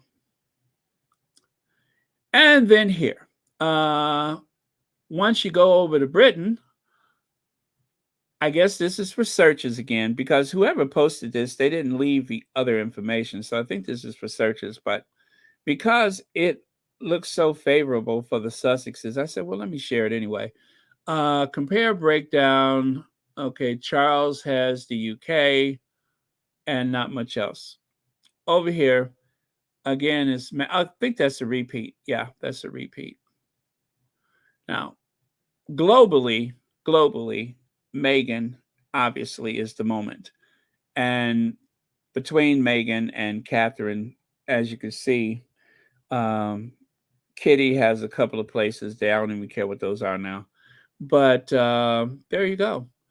And, looks like Belarus. That's what it is. Looks like Kitty is popular in Belarus. Good for her. She looks like somebody who would be a hit in Belarus, right? If anybody would be a hit in any country on the face of the earth, that would have been my very next guess, is Kate in Belarus. Something just told me, a little voice told me, Kate in Belarus. Now, I pointed this out a couple weeks ago. Remember that? I said the Telegraph is trying to get new subscribers with this very vague advertisement. This is not a story. This is not, featuring a story headline thing, a tweet. This is an advertisement. Let me pull it down so you can see it. Learn why the Sussexes are said to be retrieving receiving the cold shoulder in California, and which stars are allegedly freezing them out. Harry and Meghan have violated the Hollywood A-lister code, and there's no turning back. Now, that sounds like something Kinsey would say, right? This, I think they've been doing this for like 2 months, maybe longer. And after everything that we've seen with the Beyonce concert, the fundraiser, Invictus, all of that, and still they had this up there today. I literally took that off of the Twitter today. Time to take it down. You lose. We knew it wasn't true in the first place. And they're still trying to get new advertisers, new subscribers, using this very vague, and of course, like I told you, there's a photo of Meghan, one of the few where you can say, well, not the most flattering. Harry, of course, definitely not smiling. It's all a bunch of smoke and mirror. It's all a sleight of hand. It's all a grift. At this point, they are still using this to try to lure people into a subscription. And they're not the only ones. I just showed you yesterday, the Daily Mail, same thing. It's a headline that's so vague and ambiguous. It could mean this, it could mean that. I think the one for the Mail was they're making all the wrong moves or something like that. They're still doing it. They're still doing it. Black Queen, Baron, Baby Bird, Brain, Copy Kate is not able to replicate Meghan's intellect, beauty, class, elegance, empathy, kindness, warmth, and overall humanity. Mediocre Mumbles Middleton is an epic failure. You're going to get 2 bells for that. Absolutely. Yeah. And and the thing that I'm feeling about this right now is just that it's a game. It is a game. And it's sad that someone her age, someone in her position is playing that game. Because as I have pointed out, and I have not forgot about this, as I've pointed out, day after day after day, since the concert, since the Invictus, actually, she wasn't even at Invictus before she started selling things, causing websites to go crazy. And then ever since the Invictus, it's been one story after the other about Meghan and her fashions, right? Along with Meghan going to a shelter, the Sussexes and their contribution yesterday, all of those things too. Meghan comforting people at the Invictus Games, all of that. I mean, that went along with it. But it's being a stalker. It's being a stalker. It really is. It is like I don't know. I'm trying to find a polite way to say it, but it is effed up. It really is. And it makes the Scorpio in me really have visions of how I'm going to laugh when karma goes knocking on somebody's door over there. I'm looking forward to it. I don't know if it's going to be a press release or if it's going to be, the reason why some people are going to Singapore and others are not, right? I'm hoping it's one of those kind of things. I hope it's the reason why one goes to New York and the other one did not. Why they're not doing stuff together anymore. I can't wait for the moment. I really can't. I will be so thrilled because the person playing the game is going to feel really insecure because I tell you what, when you are outside of that household, when you're not a part of that family anymore, you have no value, no worth, and nobody sides with you. Nobody. The only reason why Harry is doing so well is because Harry has managed to build relations with people since he was a teenager. Harry has been building these relations. Harry has been building credibility. But I promise you, Copycat does not have that. Nobody is going to rescue Copycat. So that's what the Scorpio in me says is the pride cometh before the fall. So that's all I have to say about that. But it's so disrespectful. It really is. And it's like you say, there's no way that is going to work, but that they feel satisfied that it might bothers me. So thank you so much for your comments and thank you for the super chat. Let's see. Oh, Joya Moore is having surgery tomorrow. Oh yes, Joya Moore. Well, we will be sending prayers, positive energy, and of course, we want to hear from you as soon as possible. Thank you for that, Lydia.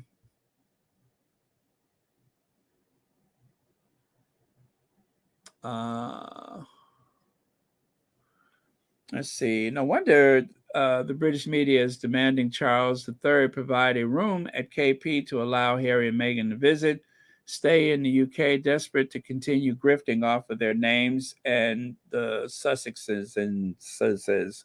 Exactly, LDSW. That's what they want. They want pictures. They desperately need the work. And it's probably because they got such a good taste of the possibilities from the Invictus games. That's what it is. They got such a good taste. They remembered how sweet it was when the Sussexes were there and they could really have access to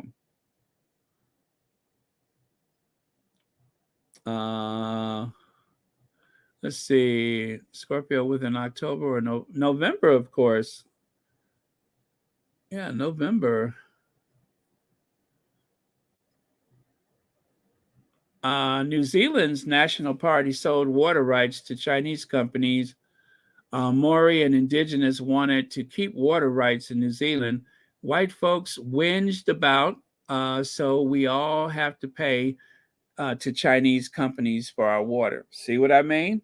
See what I mean? That's what I'm talking about. They sell the water rights, and the Indigenous people end up having to pay more. Exactly.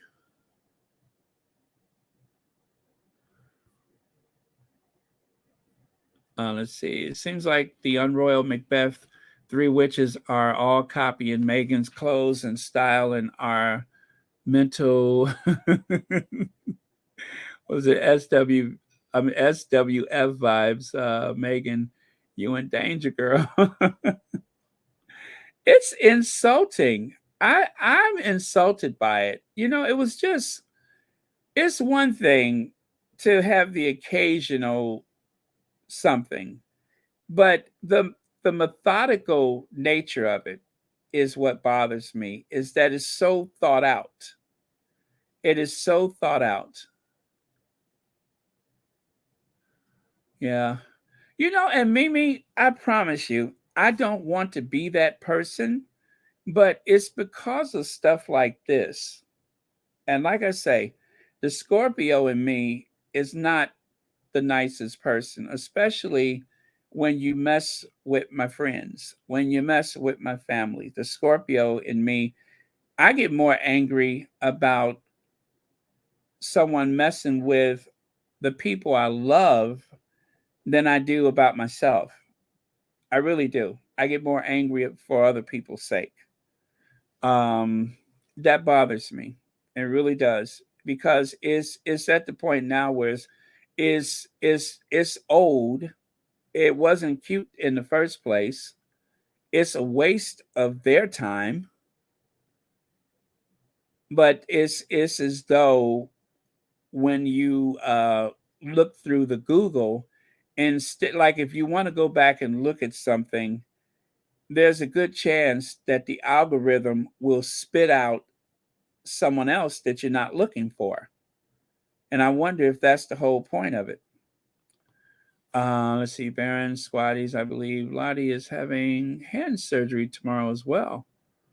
Oh my goodness. Well, we're just the walking wounded, aren't we? Well, Lottie, once again, we are going to send out our prayers and take it from someone who's had surgery before. If you never had surgery, tell them you want something for pain. Do not leave without something for pain. Well, yeah, surgery is not fun, but yeah, I'm just glad it's not anything worse than that.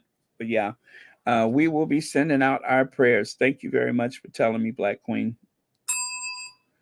But yeah, we're an older crowd. That's why I say we really have to look out for each other, because I always think about that whenever I'm planning or whatever I say. I'm always thinking about the fact that, you know, we're not teenagers here. We're not the usual people on social media.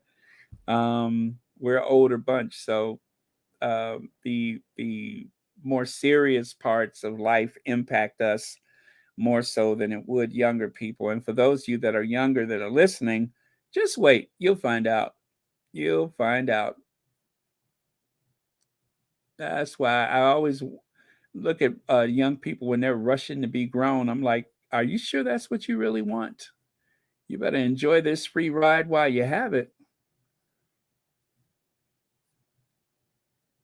Okay.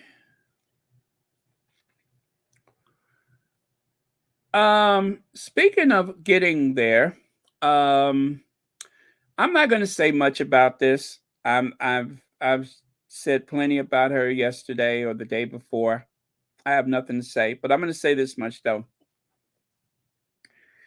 Sometimes there could be some serious things going on, and when you work in entertainment, you don't necessarily tell people what's going on. So, as much as I cannot stand this person, I I hope that all it is a diet.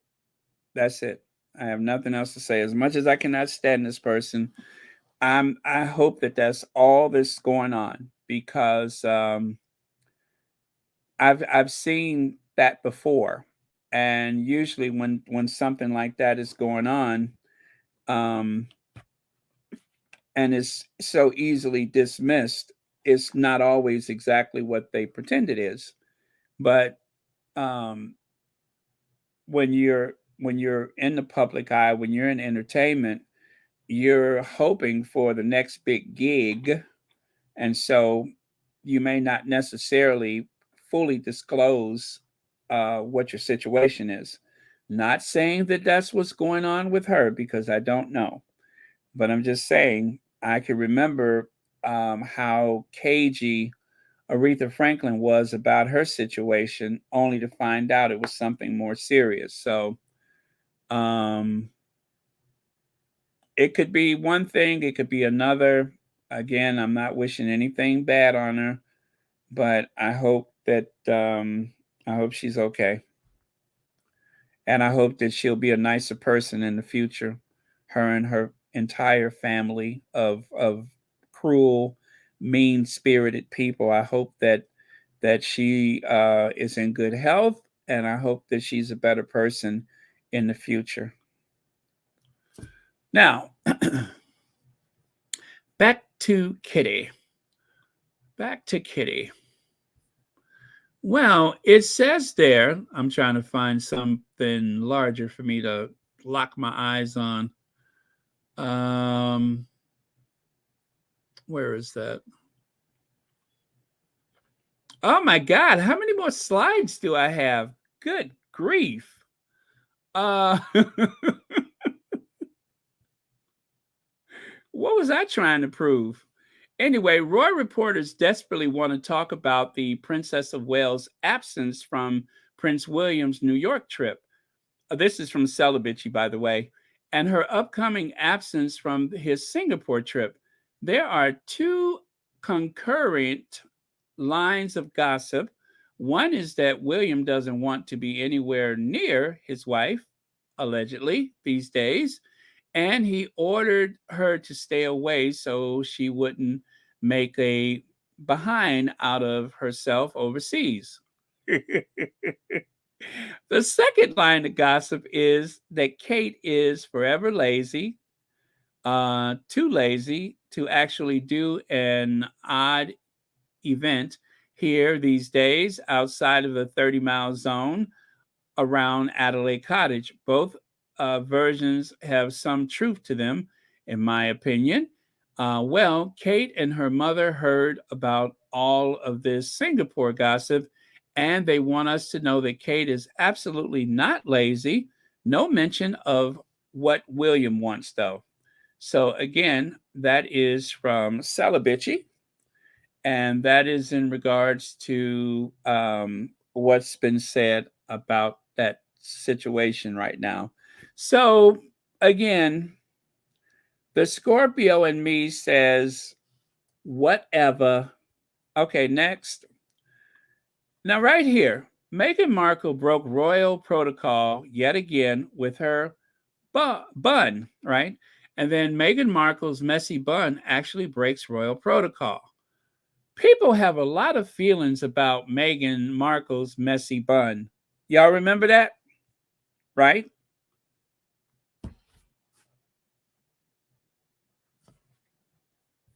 See what I mean? See what I mean? Meghan's new sister-in-law is about to borrow a few things without asking: her clothes, her hairstyle, her persona. Before Meghan, the messy bun was breaking protocol. Meghan breaches opened the door for Kate Middleton to follow. So Kate's style colonizer is back to copying Meghan's recent messy bun. However, at the end of the day, I'm not sure it helps her. Cause imitation only draws comparisons. So there you go. There you go.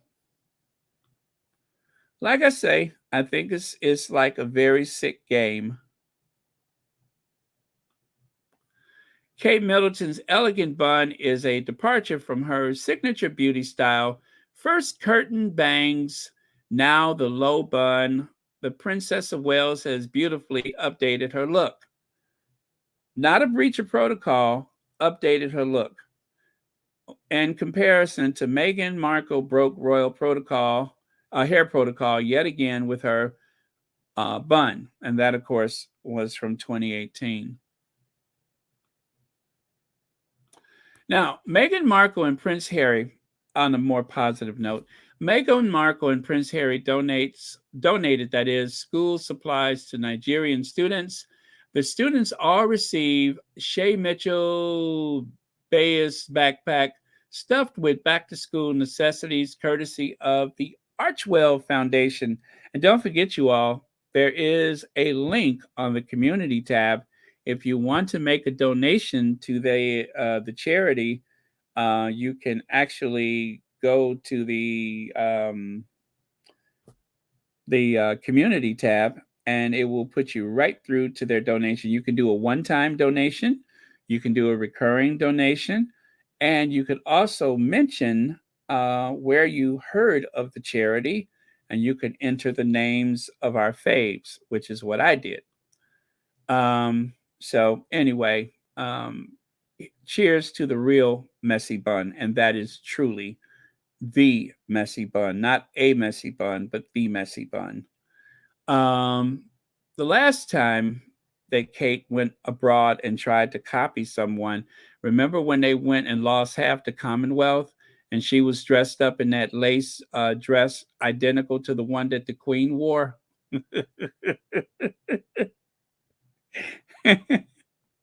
The last time she traveled abroad and she wanted to do a copy and paste, they lost half the Commonwealth.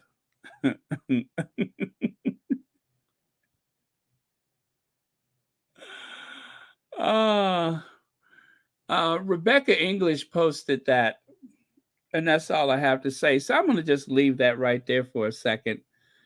Let's see. Kate has always been a structured, very elaborate hairdos. The messy, effortless bun with loose front pieces is Megan's go-to, and she rocked it. Kate looks sloppy and pathetic. I think it makes her look older, actually. I think hers makes her look older. It just, I don't know, it gives you librarian. She looks like she should be ringing a school bell or something, like a third grade teacher. Meghan Markle, Prince Harry sends school supplies to Nigeria. Yeah, so this story was actually trending. My slides are a little bit out of order here at the end, but this was trending today. And it's not the first time. If you take a look here, the Daily Mail of all places, Meghan Markle, Prince Harry donate unspecified amount to charities in Nigeria to help provide relief following devastating floods after Duchess revealed she is 43% Nigerian on latest Archetype podcast. So this is not the first time that they sent something to Nigeria. More than 1.5 million children are at risk after devastating flooding in Nigeria. By the way, this was 2022.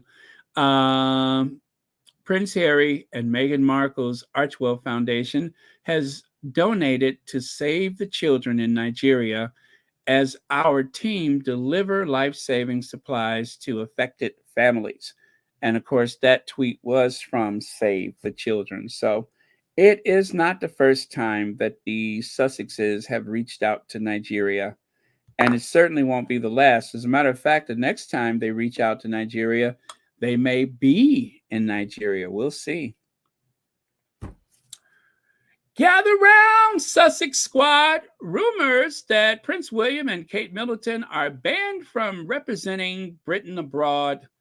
Does anyone know what Prince William did in Poland that may have caused the British Foreign Office to ban him from diplomatic travel? What's the tea here? Now, one of the squaddies wrote that earlier. And I can't tell you what it is. Now, this is a tweet from a deranger. Monarchists are convinced that the UK government can rely on Prince William to carry out his duties. Can't rely on Prince William to carry out his duties. There are also speculations that there is something going on between the Foreign Office and Kensington Palace. The Duchess of Edinburgh represented the United Kingdom at the state funeral in Italy's longest-serving president, Napolitano. Monarchists loyal to Queen Camilla have used her attendance to take swipes at Prince William. Commenting on Sophie's visit, they have asked why the UK government didn't send global statesman Prince William to represent it.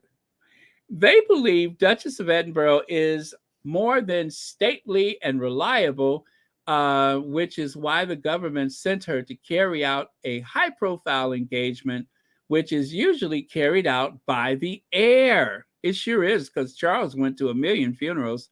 They are convinced that the UK government can't rely on Prince William to carry out his duties. There are also speculations that there is something going on between the Foreign Office and Kensington Palace.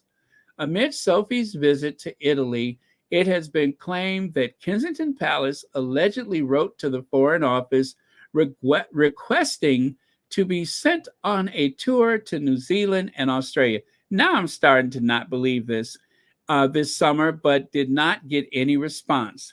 The claims are being made by their heirs' critics, which could not be independently confirmed But if the British tabloid is to be believed, there is a secret war going on between the Welleses and the Queen.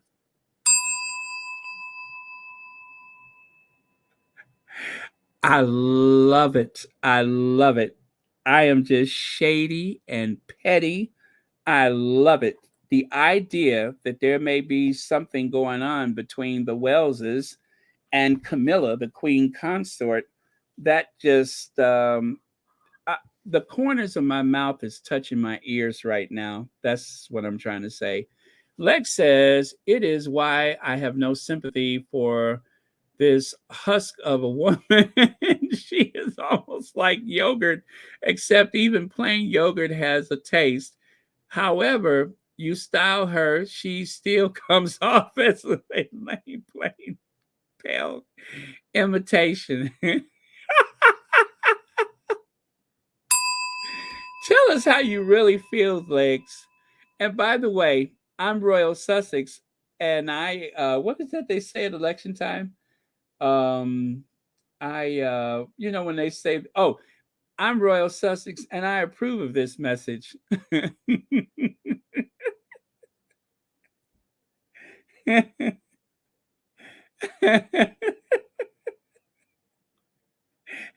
Joan Lawman, thank you so much for the super sticker. And thank you as always for watching Royal Sussex. I like that. Let's do that one more time. It is why I have no sympathy for this husk of a woman. She is almost like yogurt, except that even plain yogurt has a taste. However you style her, she still comes off as a lame, plain, pale imitation. I'm Royal Sussex and I approve of this message. Oh, I love it. I love it. It reads a lot like Shakespeare. I feel like Sir Laurence Olivier. Really? I do. I feel like Laurence Olivier. It is why that I have no sympathy for this husk of a woman. She is almost like yogurt, except for even yogurt has a taste. You see what I mean? It's like Olivier quoting Hamlet. Woo! Lord have mercy. A husk of a woman. So now, again, these are Deranger accounts. I covered up the names, but some of y'all might figure out who it is if you've ever come across them. William has been benched by the Foreign Office for months now over his childish behavior in Poland. William has no foreign diplomatic tours in his schedule ahead of him. Well, maybe this is a monarchist and not necessarily a deranger. Let me see. And their last joint trip with Kate was back in March of 20. You think I forgot about March of 22? Do you think that I forgot what happened back in March of 22? I know exactly what happened. As a matter of fact, every content creator from here to Harlem know what happened back in March of 2022. That was the tour that cost half of the Commonwealth. That's what happened back in March.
Yes, that's what happened back in March of 2022. I remember that like it was yesterday.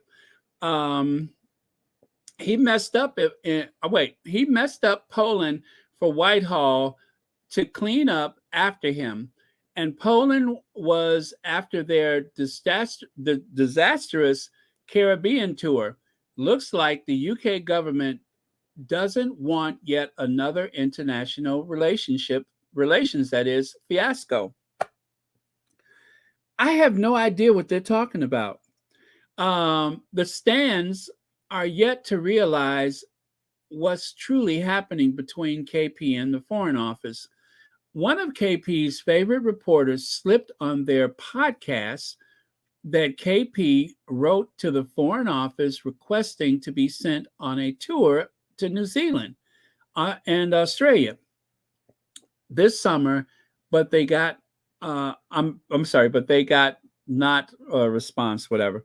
There was this article in the Times that came out mid of this year, written by a political reporter, so most people didn't see it. It gave a detailed explanation what's happening between KP and the Foreign Office. Very juicy. Now, you all, let me just say, this is a bunch of gossip. We don't know that anything happened. So I don't want to mislead anybody, but ooh.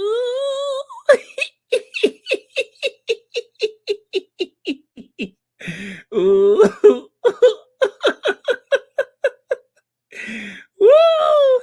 Woo!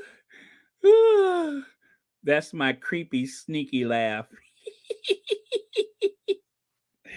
I love it. I love it. That is my. Did I just get some tea? Did somebody pour some tea? Yeah, I love it. I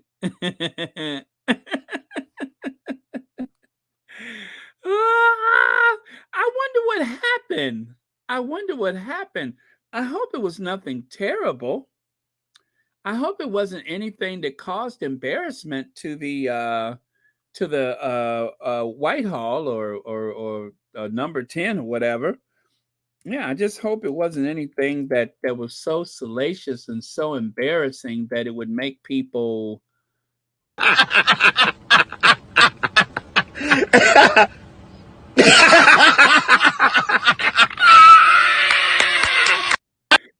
Yeah, I hope it's nothing like that.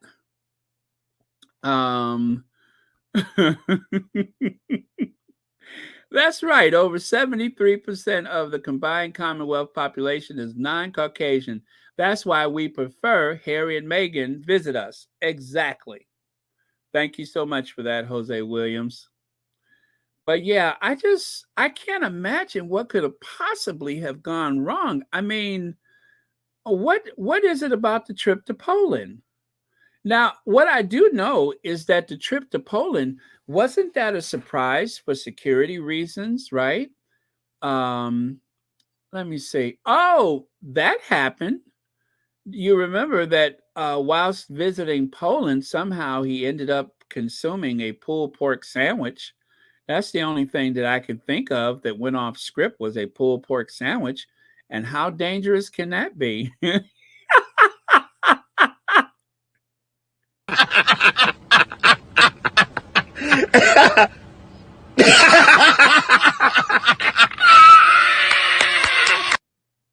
Yes, how dangerous can a pulled pork sandwich be? I don't know. I guess it depends on who's making the sandwich and how far do you go to get one. So, if you recall, exclusive, Prince William stuns customers as he enjoys a great night having dinner at an LGBT restaurant, choosing the £7.50 dish during surprise trip to Poland. William was spotted in Warsaw Butero. Oh, Butero, that's interesting. Butero Bistro with Kensington Palace staff, and owner said he ordered a pulled pork sandwich. He ordered a pulled pork sandwich and fries that cost £7.50. Prince William stunned the Polish diners last night by arriving at a LGBTQ plus restaurant for the £7.50 something sandwich and fries, while making a surprise visit to the country. Pictures from the Butero Bistro in Warsaw show a show that is William of Wales sitting round table with a group of Kensington Palace staff while placing an order with a waiter. So, yeah, Black Queen. That's why I say that's interesting. Seemed like he knew exactly what he wanted, right? Right. So yeah, there you have it. William of Wales in Poland, unannounced, enjoying a delicious pulled pork sandwich. So I guess the moral of the story is if you take a look at William's face here and here, these are the same exact, well, that's the same place that was when they were on their tour of the Caribbean. You can see Kate wearing that lace dress, which is somewhat of an imitation of what the Queen wore while in, you guessed it, Jamaica. They cosplay, both of them. They don't have much imagination, much personality of their own. And so it's always more important for them to try to hitch their wagon to somebody else's fashion success, their political success, their as you can see, William was in New York trying to see if he can draw away people with connections to Harry. But like I said, Harry has been making these connections since age 19. And now, what is Harry, 39? That's 20 years that he has been cultivating these connections with real power brokers all over the world. Harry was the one who went to what? Didn't he go to Tibet? Was it Tibet they sent him to? He went places nobody else wanted to go. William hasn't been to New York in what, 10 years? He hadn't been to New York in 10 years. You would think that a place as cosmopolitan as New York, a financial capital of the world, you would think there would be some reason to go there. No, not at all. The only reason he's going now is because the clock is ticking down on his reign or to his reign, and he's not prepared. He doesn't have those relationships. He doesn't have those connections. Meghan, a college graduate, an actor, an entrepreneur, has more personal connections with powerful people than William. William doesn't have any. He's met people, maybe at this state dinner or something like that, but when he talks, nothing comes out of his mouth. And then the person that he's with, they used to say that the Queen Mother really carried the Queen's father, Queen Elizabeth's father. The Queen Mother would try to, fill in the blanks for people since the Queen's father had his speech impediment and he was somewhat shy and everything. She would try to help him out. But the thing is, if Kate is going to help William, who's going to help Kate? Or if William helps Kate, who's going to help William? You see what I mean? It's the blind leading the blind. They can help each other, but somebody's got to help the other one. So they are lost. And I guess, I was saying earlier, I'm a Scorpio, and the only thing that we'll do is to see karma playing out. And you know what? It's already playing out. I don't have to wait for it because it's here. William is unprepared. unprepared. Kate is unprepared. Both of them are in way above their pay grade, way above their pay grade, and they get paid a lot. And they're oh, they're hopeless, and that's why the look on his face. That trip was hell. Do you hear me? That trip was hell. Boston, hell. All of it. Even going to Liverpool that time, William left in tears. And let me remind you guys, when they went to the Commonwealth service last time, the Not My King Republic people, they yelled loud and clear, William, you're never going to be king either. Yeah, they told him, you're never going to be king. They said it at the Commonwealth, and they also said it when they went to the that coronation up in Scotland. Both times they sent him the message, you're never going to be king. And trust me, it bothers him. He hears it, and he's trying to play catch up. But it's not working. It's not working. Everything fails for them. Even when it seems like, when you hear the tabloids say that it was a success and you know better, he knows better too. They both know better. They both know better. So good luck, Your Highness. You are going to need it. You are going to need it. Just one last one of these. This was actually from the 19th, but I like looking at it. Every stealth luxury outfit Meghan Markle packed for the Invictus game. They celebrated that moment in fashion. In spite of the fact September is when the Vogue September issue come out. You would think they have better things to do, but nay. They wanted to talk about the Duchess of Sussex along with all the other stuff. Hey, Rohini. I just woke up. Oh, nice. I hope you're feeling good. Oh, thank you, Brianna Cares. Thank you very much.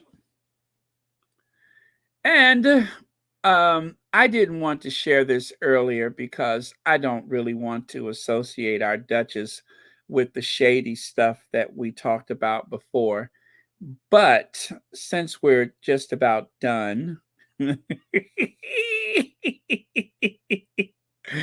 ah, woo, ha.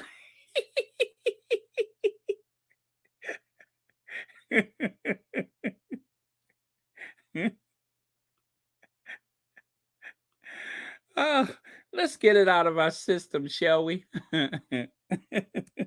What a day. What a day. And of course, the best part about it is there's more to come. So just hang in there, you all. Just hang in there, and we'll see what's coming down the pike later.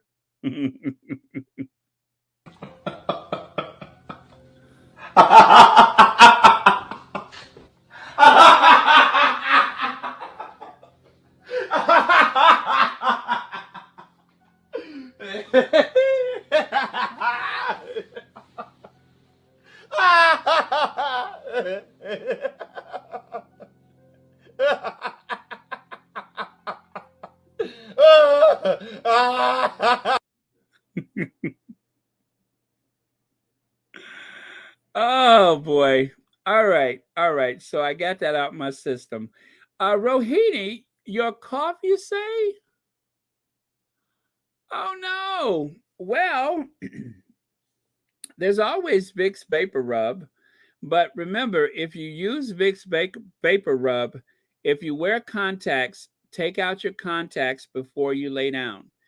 If you have to, well, for me, I had a problem because after I used my Vicks, I told this story before, didn't I?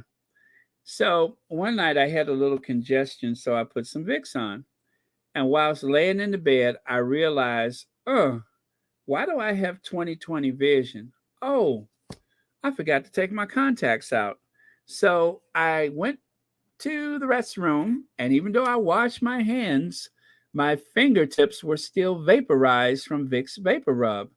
And so it kind of irritated my eyes um, when I took out my contacts. So I was like, well, note to self, don't do that again. Then I said to myself, I gotta pee. So once again, I went to the restroom to go and take a good pee before I went to bed. So there I was laying there, my throat, my neck, my chest, everything was vaporized. My eyes and my nether region was all vaporized. So that's why I say the moral of the story is do everything you need to do first and then put on your Vicks Vapor Rub. Otherwise, you are going to be up all night blinking and squirming. So that is a true story. That only happened one time. Trust me, it'll never happen again. Still not sure how I let that happen. But if not that, then of course, if you can get like some what is that stuff for the congestion? But yeah, it's exhausting when you have a cough like that because then you can't sleep so well. And then by the time you fall asleep, it's because you're so tired you just couldn't keep your eyes open. And then you wake up and you're still kind of congested. So the idea is to try to take something that will open you up where when you wake up, you won't feel awful, you know? So, yeah.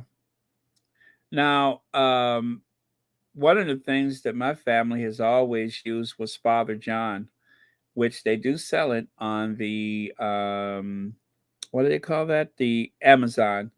But ever since I was knee high to a cricket, we used Father John. Let's see. YM Droid says you're lifting my spirits when I really need it.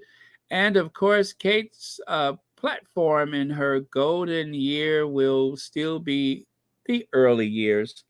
Yeah. If you want to clear a room, all you have to do is say, and next is the to tell us about the early years, the Princess of Wales, Kate, and the early years, and all of a sudden, people realize they got a thing. That's the best way to clear a room is to mention the early years. Yeah, all of a sudden, everybody got a thing when the early years come up.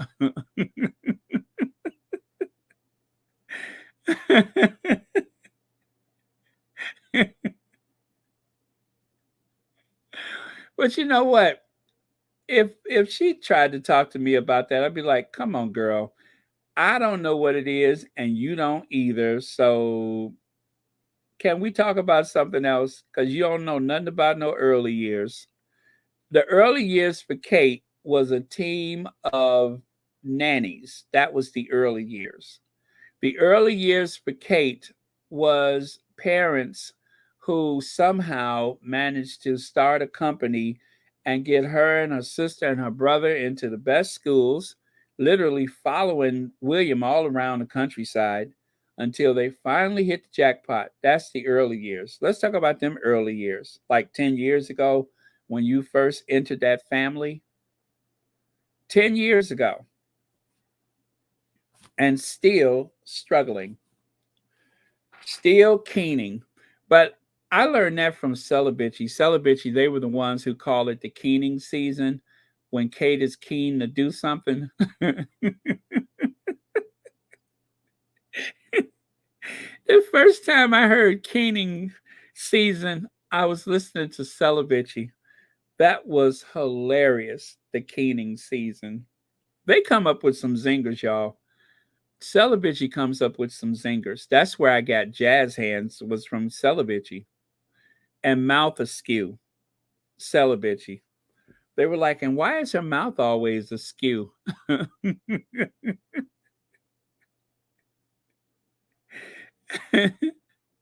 Mouth askew. Oh boy, I tell you, I've had some fun times with Celibacy. Okay, I'm gonna tell you one really funny one they said on Celibacy. Do you guys remember the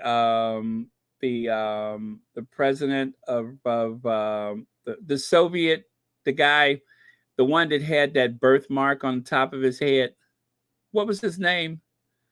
The one with the birthmark. I cannot remember his name. Oh man.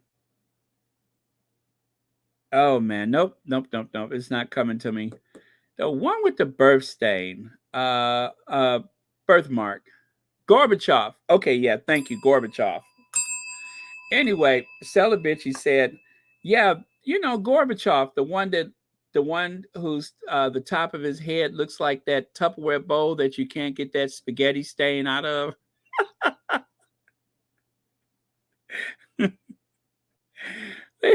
They said that Gorbachev looked like a Tupperware bowl that's got that spaghetti stain that you can't remove. I screamed. That was so funny.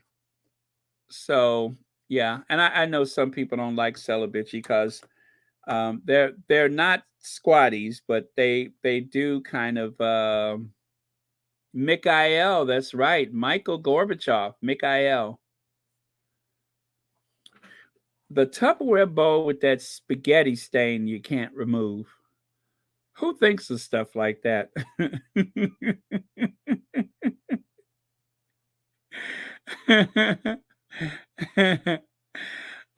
Cassie Lee, thank you so much for the super sticker. And thank you for watching Royal Sussex. Now a whopping 40,000 subscribers. Like 40,250, I think, or 40,400. I think it's like 40,400. But yeah, that's exciting. 40,000 subscribers. I love that. Those big, like those 10,000 marks. That is so satisfying. And looking forward to the day when I can get one of those silver buttons, a silver play button, they call it.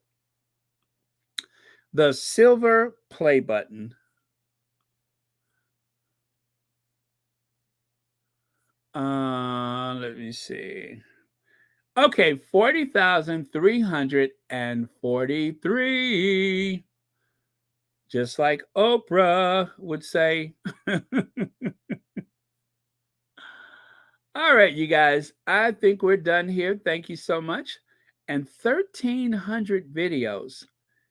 1,300 videos. When in the world did I make 1,300 videos? Now, to be fair, some of those are shorts, but I only have a handful of shorts. I don't have that many. Most of those were long playing videos. The short is probably about 3 minutes. The longest, well, probably a live that lasted for 5 hours. Have we been on for 5 hours before? I think we have. New Year's, right? New Year's, I think we've done 5 hours. That's crazy. Wow. So, what are you doing for New Year's Eve? Are we going to have another marathon? Thank you, Pam Porter. 50K soon. Yeah, for New Year's, we have to have another marathon. It always starts off with, I'm coming on an hour before, and I'm going to stay on an hour later. And then, of course, somebody says, Baron, aren't you going to stay on for the Mountain Time Zone? No, wait, I come on for the Eastern Time, right? And then the Central, and that's when I'm supposed to get off. And then somebody says, stay for the Mountain. I'm like, okay. And then somebody says, what about the West Coast? And then I say, okay. And then, of course, there's always some rogue individual who say, what about Hawaii? What about it? We ain't staying for Hawaii. I'm good with the Pacific time, but not Hawaii. So yeah, we'll probably do that again. Oh boy. Well, I'm gonna go. Thank you. Love you guys so much. Thanks for watching Royal Sussex. Thank you, moderators, for keeping this the safe space that it has been and continues to be. And of course, to Flower and the rock of the Sussex family, Doria. Good night. And to our queen in heaven, the people's princess, and of course, the people's prince. So proud of this guy. So proud of him. And yes, I did see that video where he and William were being interviewed by Matt Lauer, and William was being so rude to Harry. Did you guys see that? Matt Lauer was being so rude, and Harry just like spoke over him and ignored him. But William was being so evil toward him. That's why I don't feel sorry for these people. That's why I don't feel sorry for them. I think that the whole mean girl thing fit right in with William, because they could just be cruel and heartless and mean-spirited together instead of doing it away from each other. They can do it together. Okay, my list.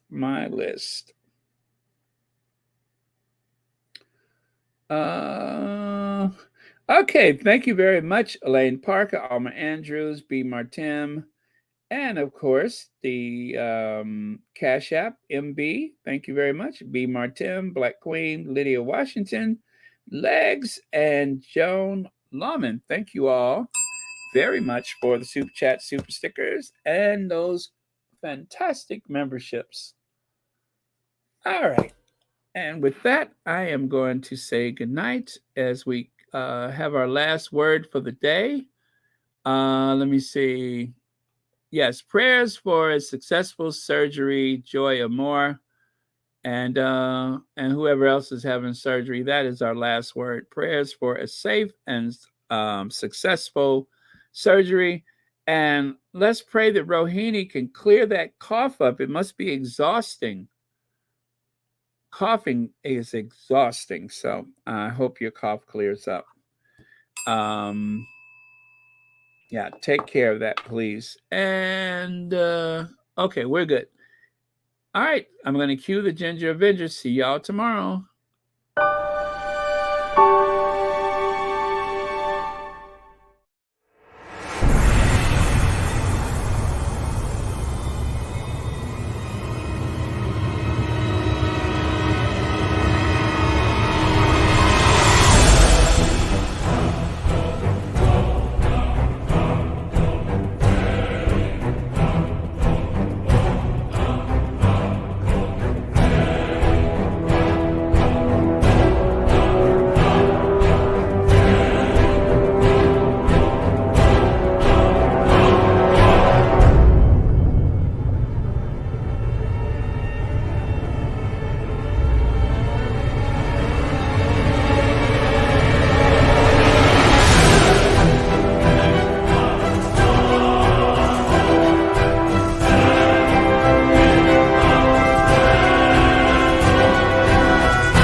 Oh, you know what? I just noticed the person that sent the Cash App said, "Am I blocked?"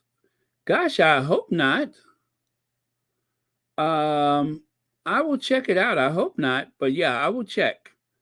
But yeah, if I don't,